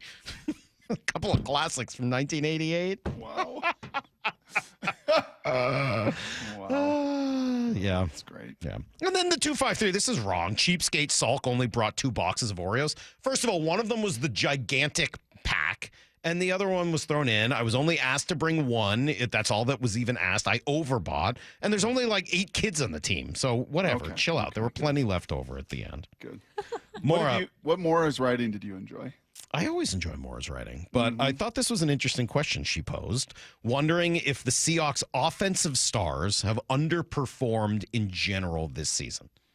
Have they? Maura, it's your question. I'll throw it to you first. Are the Seahawks offensive stars underperforming? Well, I think you have to kind of split it up. I feel like Ken Walker and the run game, no. I think that's more on the scheme, and they're not getting him the ball enough. He's shown plenty of flashes when he does get the ball more. I think the wide receiver trio, it's a yes from me. It's a yes for they me. They were considered like a top 3 wide receiver core coming into this season, and yes, they've had some struggles on offense, but Geno has also had some brilliant games, and they've let him down a little bit sometimes. Yeah, I would tend to agree with that completely. The tight end room, I'd probably say, is kind of a wash. I think you've seen some plus from AJ. He's not a star. I think Noah, again, leaves a little to be desired. You'd like to see a little more playmaking after the catch. But, yeah, I think for those 3 receivers, I think Jackson's been pretty average. I think there's next-level stats that are pretty concerning as far as the number of yards of separation he's creating and some of the things that are at times a little more difficult to truly, again, because you don't know what's being asked of him on every single one of these routes. So I'm a little careful to just hammer time. But my eyes see a guy that is just, from a – like, are you a difference maker? Are you putting fear of God in your opponent? Are you striking like, oh man, he gets the ball in his hands and he's an X factor? No. And then Tyler, like, bless his heart, I get it. Like, you want to sustain over the course of the year, but at some point you can't fall down on every catch. Like, it's right. I mean, at some point it's not stop, drop, and roll. Like, at some point, like, you've got to be able to catch it and make somebody miss. As Morano, sometimes it's got to be stop, drop, open up shop. Like, I'm like, you got to know when to do which, when to do the other. No, I think you're right, and I think that's really well said. It's hard to say that the running backs have underperformed or underachieved. I mean, they've kind of done what you'd expect them to do, and especially given where the offensive line is at. Like, yeah, no kidding. DK has been DK. I don't think DK's underperformed. DK performed. He's made some really great plays, and he's made some really bad ones. That's what DK Metcalf does. When you go 3 of 11, that's underperformed. Dude, whatever. He had 2 games in a row where he had over 100 yards. He hasn't underperformed. He's been really good, and he's been really bad. He's been the full DK Metcalf thing. Inconsistent. That's exactly who he's always been, and it's who he's been this year. I'm not going to say he's underperformed. He's DK Metcalf performed. Okay. He's been exactly who he's been. But I think we think he's capable of more, and that's what's frustrating. Right. No, I don't think so. I think he is who he is. So in my view, he's not underperformed at all. He's performed right to where he should be. Well, I would disagree a little bit, or I would lean into what Maura's saying there, because this is a system that does and has created a ton of opportunity for him. Right? Those are 11 targets, Salk. He can throw his helmet. He can grab a headset. He can dog cuss grub. He can want more, but he is getting set up. I mean, he's getting one-on-one situations. You got a corner, one-on-one. You run a little pivot route, win. Yeah, but he also had that. I mean, like, he did do that, and unfortunately got called back for an issue that had nothing to do with the play and nothing to do with him. If he gets that touchdown, then you're not having any of that conversation in the game. He's done exactly kind of what he does. His yards per reception is up this year over the course from where his career has been. But he's been fine. I'm sorry. I don't see that. I think DK Metcalf has been DK Metcalf. Tyler is getting older, and he's sort of kind of what you'd expect at this point. The question there is Jackson Smith and by the way, Jigba. can we pause for just a second on Tyler? He's got to be dealing with something a little bit like homeboy at second base was dealing with. The fact that he has been on this like injury report since the beginning of camp with a quote unquote thigh, like there's got to be something going on, and he is just battling through it, and he's not going to make an excuse about it. They're not going to talk about it. Been, limited in practices throughout the entire season. Again, kind of like Polanco was over the course of the year. You knew something was up, right? You knew Polanco was not healthy. You knew you could watch him at times try to run, and he's limping. You could watch him at times try to turn it out, and you're just like, man, I think you're right. By the way, just to come back to DK for a moment, almost all of his numbers are up over where they've been for his career. Almost, not all, but for the most part. So I'm not willing to say he's underperformed. Tyler's getting older. I think you're right, Brock. Jackson Smith and Jigba's the conversation here, right? Drafted him with the number 20 pick in the first round. You saw more mentioned in the Baltimore game yesterday. Zay Flowers just went off and had another ridiculous game. Like, that's really the question mark, is what else is there for Jackson Smith and Jigba? Correct. I mean, is there another, and I've said this last year, and I think you got the benefit of the doubt of being a rookie. I think you got the benefit of the doubt of playing through a broken wrist and all of that. And, benefit of the doubt of a system that was not always terribly creative and was predictable. That is not the case this year. I mean, he's been healthy. This is a system that I think is very favorable, that does create opportunities and does create mismatches, has gotten him in space at times, Salk, and he's been tackled. He's gotten you what's there. and not that much more. And that's the step. That's the curiosity. That is the, okay, are we getting to a point now where there's enough body of work where you're like, okay, possession guy. He's going to get you what's there, but he's not going to get you that much more. He's not going to strike that much more. And that's fine, but fear. you can't do that with a number 20 pick. I mean, yes and no. I mean, unfortunately, you are a little yes and no in the fact that you're also a little privy to what is in that draft. That was not a draft like this last year's receiver draft. I mean, the next pick was Zay Flowers. It was, and you had your choice. And Zay Flowers is a different kind of receiver. And Zay is a big play receiver. And, there was great debate in that room. You don't need to go wide receiver there. I mean, sorry, I'm not going to, that one's hard for me, man. I don't know. I like Jackson. I think he's a good player. And I think that's absolutely, I think those are really valuable guys to have on your team. But if you're telling me that that's what you think he's going to be, that's not a number 20 pick in the draft. Yep. That's just not what you do with a number 20 pick. No, and there's got to be more. And, I don't disagree with that. You really hope that there is going to be more there, whether that is confidence, whether that is, just you got to play faster. Just to, that term you hear all the time, man, got to play faster. Let's go. Sense of urgency. We got to play faster. You got to break that tackle, right? You've got to make somebody miss. You got to get me more than just what is there. What are you looking at? What's going on? Nothing. I don't know. No. I saw Bump coming into the other studio. I was worried he was coming in here to fight about DK or something. I don't know. I saw him on the move. I wasn't sure what was happening, but I think he's just getting a cord. So I think everything's fine. I think we're safe. Yeah. Every once in a while, you get these eyes for somebody else. And I'm just kind of curious. Well, Bump came charging in. He just needed a charger. He was coming in hot, though. He came in fast and hard. I was like, oh, geez, I hope we haven't done anything to make Bump upset. He's going to charge into the studio here. He heard you. He said, well, what's he saying about DK? What does he say? Funny. No, you're coming to his defense, and I would say with DK that there's more there. I would say you can't leave a game against the 49ers. There's not more there. He can't catch better than that. He's not a great catcher of the football, which you've said a million times. He's not consistent enough for him to be better than this. This is who he is. What do you guys think? 6 years into his career, all of a sudden there's going to be another gear? What are we talking about? You can't grow and develop at any point? Of course you can, but you're telling me all of a sudden he's going to be a totally better player? In a new system that really features his strengths? Yeah, I think it's... no. I don't think it's unfair to ask for a little bit more within this system. I think that's adorable, because I just don't see it's there. I think there's more to ask than when... What was the corner? What's his name? Deombador Lenoir. Yeah, did you see what he posted? No. I love that guy's name, and there's no doubt that the broadcasters love saying it. Yeah, say it again. His name gets mentioned more often compared to how little he does than any player in the league, because I think they're just proud of themselves for being able to say Deombador Lenoir. Yeah, good job. He put on a little Instagram about just shutting down DK and shutting up DK and doing a little dance and doing a little we put you in the box again. We got your number again. We know number 14 again. Yeah, he was having a little fun at old DK's expense. And you can't go 3 for 11 and a bunch of those balls in your hand, right? I mean, it can't happen. You can't step out of bounds in that situation. As Craig Jennings was saying, you got to go high point and get your feet in. That's a touchdown. You got to have it.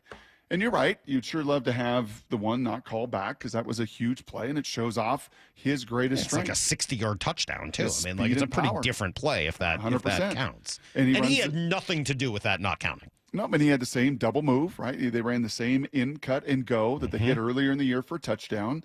And unfortunately, Gino's got people in his face, and he can't put it out there. And that, too, could have been a touchdown. I'm sure he can say, and his people would say, will you just shut up? I should have had 2 other touchdowns. Should have had another 100-something yards. And, I did my job.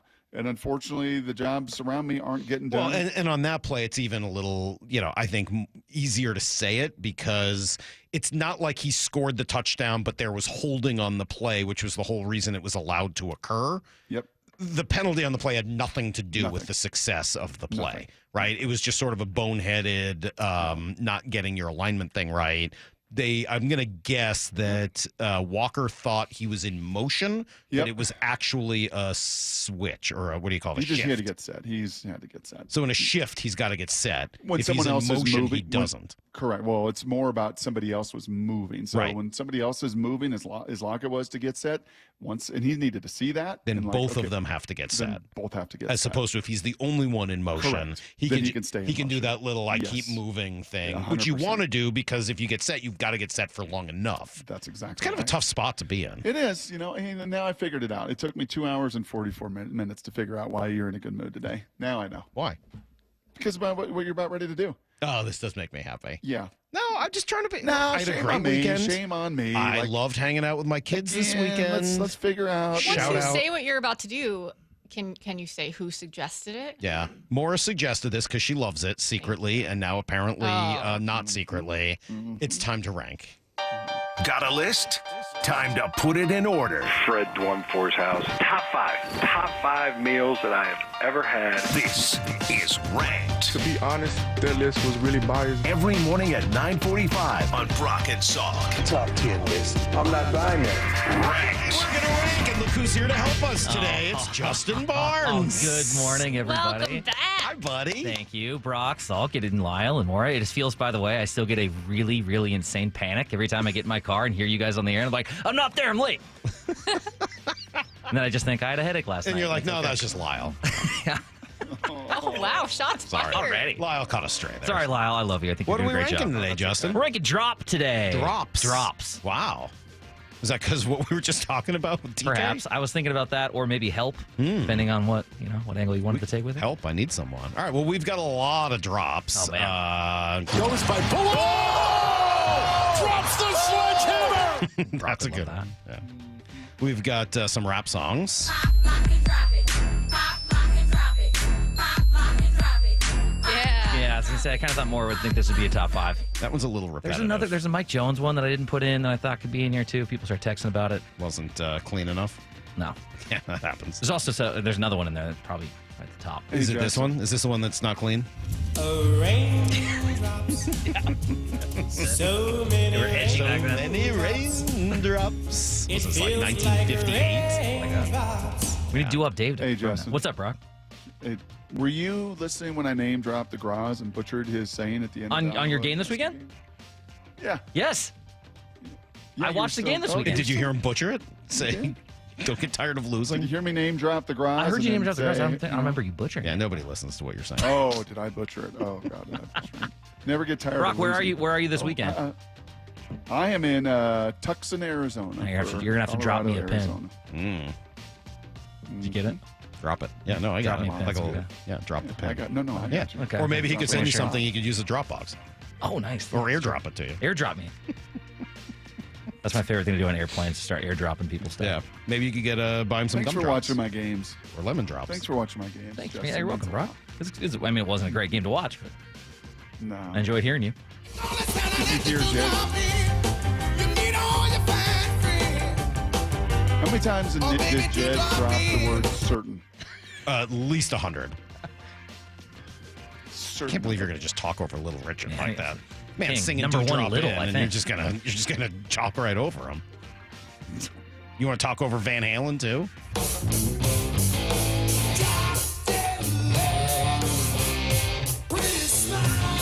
Man. That's a very David Lee Roth Yeah, song. this was a top 5 for me at the bowling alley in Montana. I put that on a lot. That and some Faith No More. Which Faith No More? Epic was always the bowling alley. Yeah, it's the only one that I knew. I thought maybe you were going with like Midlife Crisis or something. Nope. So 90s. Very. This was the theme to House, right? And do you know Madonna was supposed to be the singer in that? No. Yeah, and they changed it on her. Interesting. Who is that? That's Massive Who is that Attack. singer? Leslie something? I don't know who's singing on it, but it's Massive Attack. It was the theme to House. Yes. That sounds so 90s. Yeah. Let's see. We got the Ramones. That's right. Bop to you drop. No, but the Last Drop Bottle Shop. Been there? Yes, I Up have. by actually. Shambles? Yep. It's on Capitol Hill now, too. If anybody likes shoegaze music, there's the Drop 19s.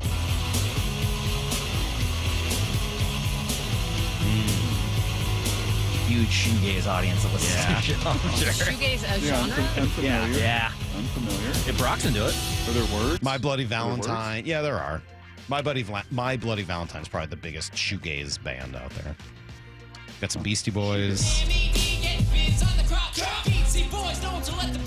Hey, Lyle. Uh-huh. How many of these songs have you heard? Let's see. 1, 2, 0. Here's one for you, 0. Lyle. You'll know this one. Raindrops. There we go. Yeah. This is a hard one to find the edited version. Yeah. All right. Maybe, do you know any Def Leppard? Probably not. But that's Rock Beat Drop.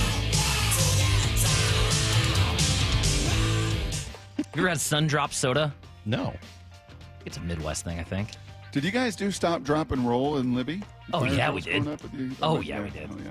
Absolutely, we did. I'm trying to remember what there's another acronym for that I can't remember. Yeah. Oh, shoot. Let's see. I want to make sure I get this one in here. I love the SNL sketch. I'm Nikki, and I'm like totally into shopping. Like, shop till you drop. Da-da-da-da-da-da. Charge it. This week's was good. I liked Ariana Grande a lot. Yeah, I didn't get a chance to see it yet. Good? Pretty good. I liked it a lot, yeah. Get some movies. Operation Dumbo Drop, Drop Dead Fred, Drop Dead Gorgeous, Drop Zone with Wesley Snipes. Gary Busey. Yes, and the hit. What was that girl's name? She was in a few other things. I'll From think Drop of it. Zone? I don't know. Yeah, I forget her. Yancey Butler. Busey still with us? Huh? Busey still with us? Barely. Is Gary Busey still with us? Just barely, Brock. Just barely. Top 5? Are you ready for the top 5? I think you didn't play one, so I know that one of my least favorites is All going to right, be. number 5 is Train. Yeah, there it is. Now that she's back in the atmosphere with drops of Jupiter in her head. I keep hoping that Pat Monahan's going to hear us talking about him at some point because he lives here. I know. He lives like in Issaquah or somewhere over there. I thought it was Mershon, but yeah. All right, Is he whatever. really? Yeah, and I keep hoping, because he's a big sports fan, He I is. keep hoping Pat Monahan will like get in touch or something. I probably ruined that by saying how much I don't like that song. I love Train. I do. I love Train. I do too. Carter from Tacoma says this is the greatest day of his life. Oh, hey, I Carter, don't what's blame up? him. I don't blame him. 425, though, says ranked is way better when it's not every day. Maybe. That's fair. I understand that. You're allowed to have a feeling. You're wrong, but I understand the opinion. Carter would probably appreciate some drop D tuning on his guitar as well. Bet you would. Number 4. When the pimp's in the crib, ma, drop it like it's hot. Drop it like it's hot. Drop it like it's hot. When the pigs try to get at you, park it like it's hot. Park Man, it like the it's full hot. 180 my Park it dad like has it's done on hot. Snoop Dogg from when I was in high school. Just like, absolutely not. Dude, just loving him on every Olympic cover, every time he sits down on TV. He's like, I like Snoop a lot. It's pretty incredible what he's done. Don't you think? Everywhere. Yeah. Longevity, unlike a lot of his peers. Brock, have you met him? I had at never some met point you've Snoop. crossed paths with him. I know. Not yet, Justin. Not yet. Gotta Well, get him in a booth. I mean, some of it has to just be his ability to just evolve, right? Like he's evolved more than most people do. Mm-hmm. All right, that's number 4. Number 3, I know it's on here, but I'm looking for it, was going to be Raindrops Keep Falling on My Head. On my head. Yeah, it's- Here it is. I got it. Raindrops are falling on my head. My head. And just like the guy whose feet are too big for Made famous in what Classic. movie? Butch Cassidy and the Sundance Kid. Oh. Or we watched Tombstone this weekend. That's a good movie. Yeah. You ever watch Butch Cassidy? No. Great movie. No, Great it's one of those ones Western. I completely missed. Oh my God, you should watch it. It's a You got that tremendous, earlier. tremendous We got a Western. minute. We got a Number 2, Brock, is for you. We've got some Dropkick Murphys. No, nay, never. Yeah, I knew you were I going to thought want maybe that you'd one. want this one instead. No, nay, never, no more. Well, that day was over. Love it. No more. Going to be an NFL game in Ireland coming up, by the way. That's number 2, and I would hope number 1 is fairly obvious. Justin scouring the sheet, trying to figure out what number 1 is. Oh, Yeah, Maura. Come on, Maura. Shop. Come on, Maura. Shut him down. Open up shop. Oh. I forgot about that. No. That's a Rough Riders flow. Stop. Drop. There it is. Number Shut him 1. down. Open up shop. Oh, great Have you callback. played that for Chris yet, Maura? No. Yeah, you should. That's a Rough should. Riders flow. No, actually, I told him about it, I think on our first date. Oh, love it. Somehow it came up. Gotta We were expose talking it right about away. old hip hop. Uh-huh. I could have seen his reaction to that. Justin, it's good to have you in today. Yeah, it's been fun. Thanks, we guys. missed you. Miss you That's too. awesome. Thank This you to should be a everybody. once a week. I think we should do this once a week. I mean, I'm always down. We maybe after football season, the McDonald thing kind of throws us into a time crunch. But Justin, thank you. Been a blast. Good to see you in here. Appreciate you. Maura, Brock, Lyle, we got to go. Bob and Stacy are here, and they're coming in just a moment. They'll be up next. Until tomorrow morning, the hay is in the barn. See you, everybody. Get to the chopper!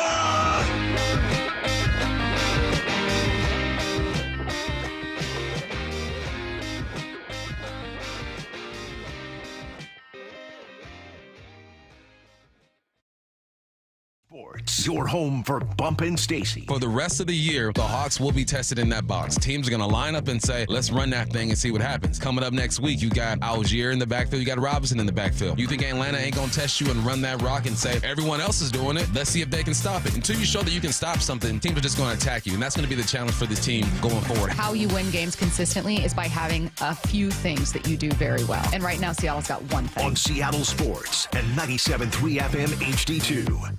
Hey Seahawks fans, Tyler Lockett for Brown Bear Car Wash. We've got the perfect play for a spotless car. With the Unlimited Wash Club, you can keep your car game ready all season long. It isn't clean unless it's Brown Bear clean. Hey Seattle, Jaden Schwartz for Techline Roofing. Call Techline Roofing and trust the team I trust. With the strongest warranty in the business, Techline Roofing has you covered. That's TEKLINE roofing.com. Trust Techline. You're free now. Free to fill your feed with impossibly chunky chunkers who chunk harder than you ever thought possible. Cats, corgis, babies, baby penguins, baby pandas, chunky baby pandas. Free to make your smart devices do silly things. Free to open a world of remote work and a portal into Gametopia. Who's the boss now? Free to be everything you imagine, and then some. That's how it feels to have Quantum Fiber Internet.